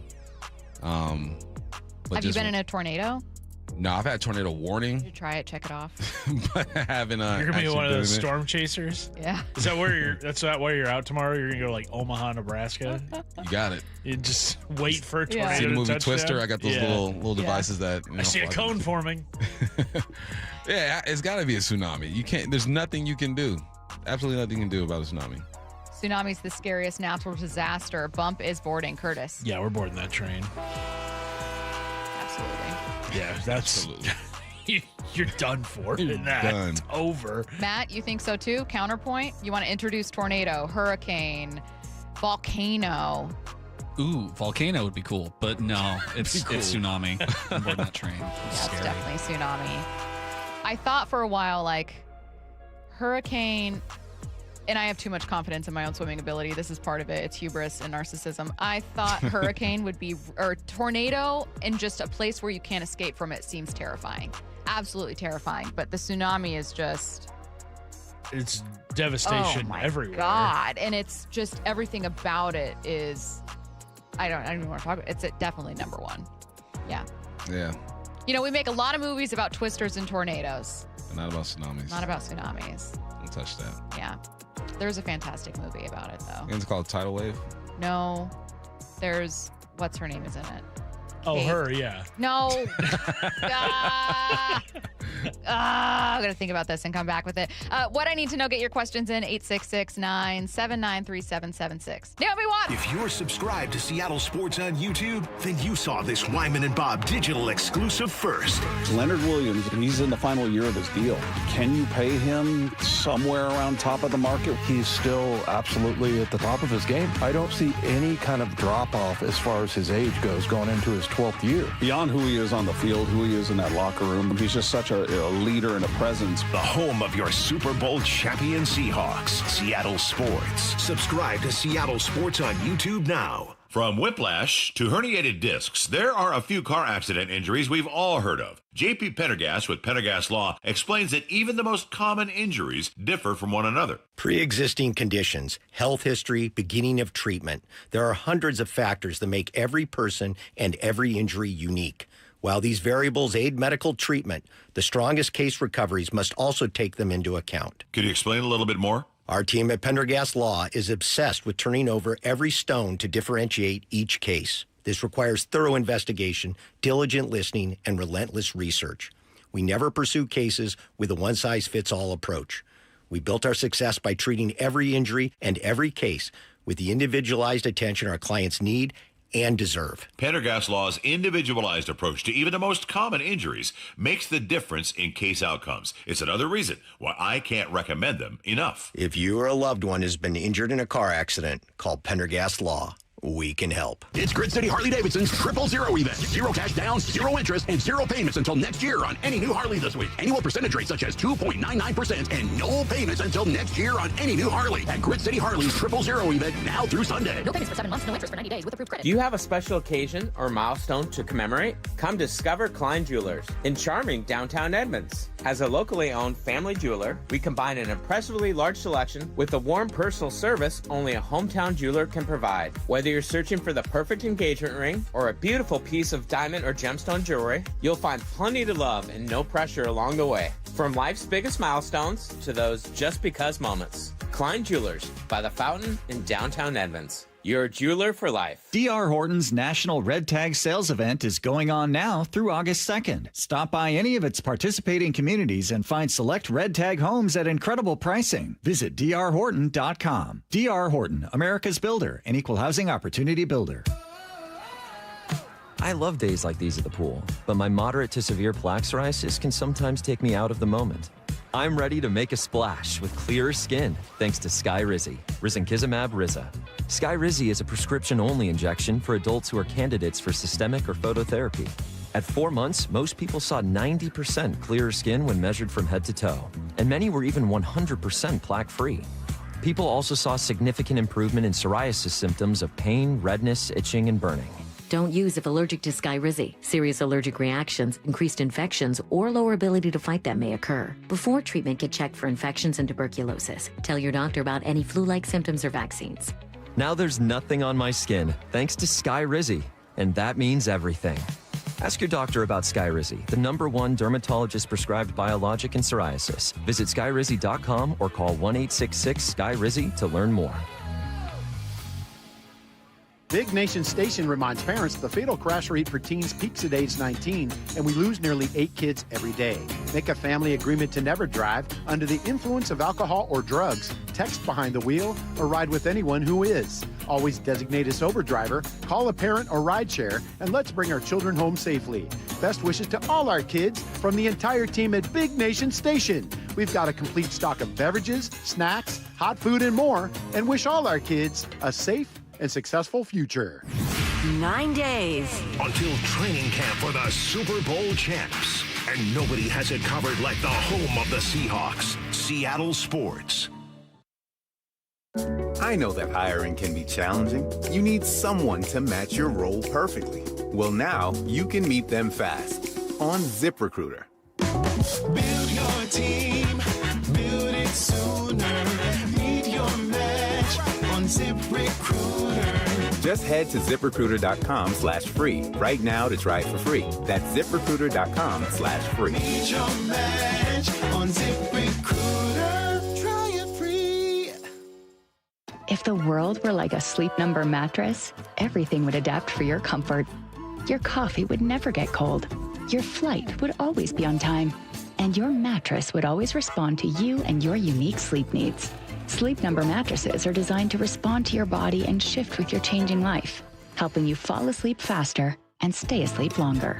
To experience a whole new world of comfort, visit a Sleep Number store or go to sleepnumber.com. Sleep Number, to a good life sleep. This is the story of the one. As a maintenance engineer at a beverage manufacturing plant, he starts his day knowing every line is ready to run because Grainger delivers the industrial-grade products he needs to keep mixers, conveyors, and packaging equipment moving. With Grainger's vast selection of bearings, belts, and motors, he keeps operations running smoothly, so nothing grinds to a halt. Call 1-800-GRAINGER, click Grainger.com, or just stop by. Grainger, for the ones who get it done. I know that hiring can be challenging. You need someone to match your role perfectly. Well, now you can meet them fast on ZipRecruiter. Build your team, build it sooner. Meet your match on ZipRecruiter. Just head to ZipRecruiter.com/free right now to try it for free. That's ZipRecruiter.com/free. Meet your match on ZipRecruiter. Try it free. From the Quantum Fiber Studio. This is Bump Stacy. Weekdays 10 to 2. On Seattle Sports and 97.3 FM HD2. Get your questions in for What I Need to Know, 866-979-3776. What I Need to Know. We were talking about why we think A-Rod should or will be in the top 50 Mariners list that's unveiled on the 8th. Should an active player, says our first listener, be in the Mariners top 50? Yeah. I think Cal has to go, right? Julio? Cal and Julio? Maybe JP. JP's been there the longest. Oh, yeah, JP. Right? He's the longest tenured Logan, shortstop. too. Logan, yeah. Logan's top 5 in strikeouts. Yeah, in hit history. 1,000 already. Yeah. Yeah. Yeah. Got like I think, 4 in. Well, 5. Luis Castillo? I think he's got to be there. I think that there are going to be, right? And that's in Munoz? part why it's not fully unveiled yet. Yeah. I mean, the Hawks had active players too, right? Yeah, Yes. Witherspoon. Yeah, controversially. Yeah, we all thought Devin Witherspoon being on was like this huge affront, and he actually lived up to it this year. Ended up having a phenomenal season. 866-979-3776. Who's the bigger digital influencer, Dave or Bump? Dave says he's big time now. He just got a deal to be a digital guy for a company. What? Yeah, I just read it on the coffee machine. I love that. So I'm going to say Dave. He's got the biggest digital footprint of us all. Easily. Yeah, I'm going to say Dave for sure. God, I want to get Dave an Instagram account so bad. Just It outfit could just of the be day. pictures of Dave that he doesn't know are being posted. It's Dave. It's just candids of Dave. Oh, that hit I me a have a second picture later. of him in my phone of him dropping a tray of cookies. It's just Wait, take it from cookie a- dust all over the floor here. It's Does he know hilarious. you took it? I think I've showed him that picture before. So he didn't at the time. No, he did not. You just took the picture from afar? Yeah. I love the idea of us making Dave an influencer, taking pictures of Dave that he doesn't know. I love that. And just That maybe would seeing be it awesome. from Kyle's office, you could take one of him in the parking lot carrying his lunch bag. Yeah. And his lunch bag is like a grocery bag. I bet you he'd get hella Oh, I followers for love that. Dave so much. Candid Wyman, we'll call it. Do you guys even care about the World Cup anymore? Of course. Yeah. Finals on Sunday. Come on now. I mean, I don't care as much. I could be lying if I said I did. But yeah, watch it. Yeah. But it was more interesting to me, a more casual fan, when the U.S. was still in it, the for USA. sure. Yeah, Yeah, for absolutely.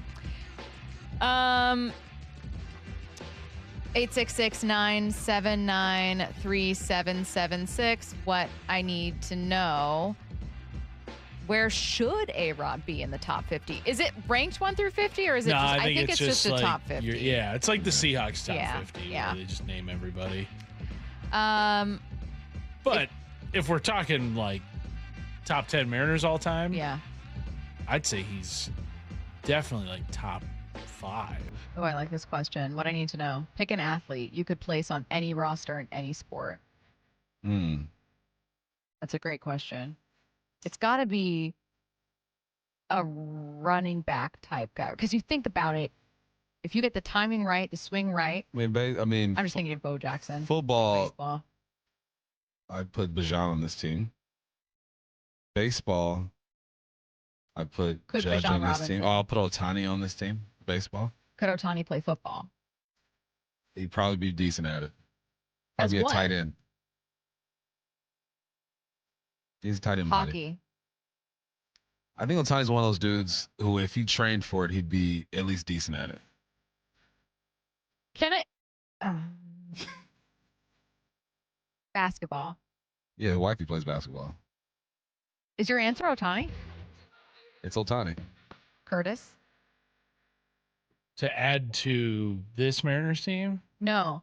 Or yeah, I thought we were just saying for each sport you can add a team. Oh no. This person's saying an athlete you could put on any roster in any sport. The most athletic. No. You're thinking like who's the most versatile Deion athletic Sanders. freak athlete Deion that Sanders. you can think of? Where Deion it's like Sanders. this person could have played or could play right now any sport. Deion Sanders. That changed. I thought we were picking a sport and No. No, Just someone where you're like, he's not going to be the best. He might be the last guy off the bench, but like this is the most athletic Deion freak athlete person. Deion Sanders. Yes. Yeah, easy. probably. Deion. Ran track, played baseball, played football. Probably good. He probably could skate if he needed to. Yeah. It's Deion. Deion led the National League in triples one year and only played in like 90 games. That's crazy. Is that crazier to you guys than what Bo Jackson did, Deion Sanders?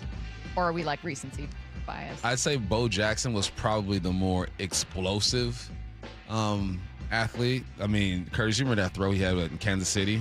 Oh, yeah. Was it right field It or was center? here in Seattle. I think it was left field, actually. But he got Harold Reynolds, who was like the American League stolen base leader, going home, I think, from like second. And yeah, Bo Jackson, just freak athlete. You can have one food and you're living on an island for a month. What is it?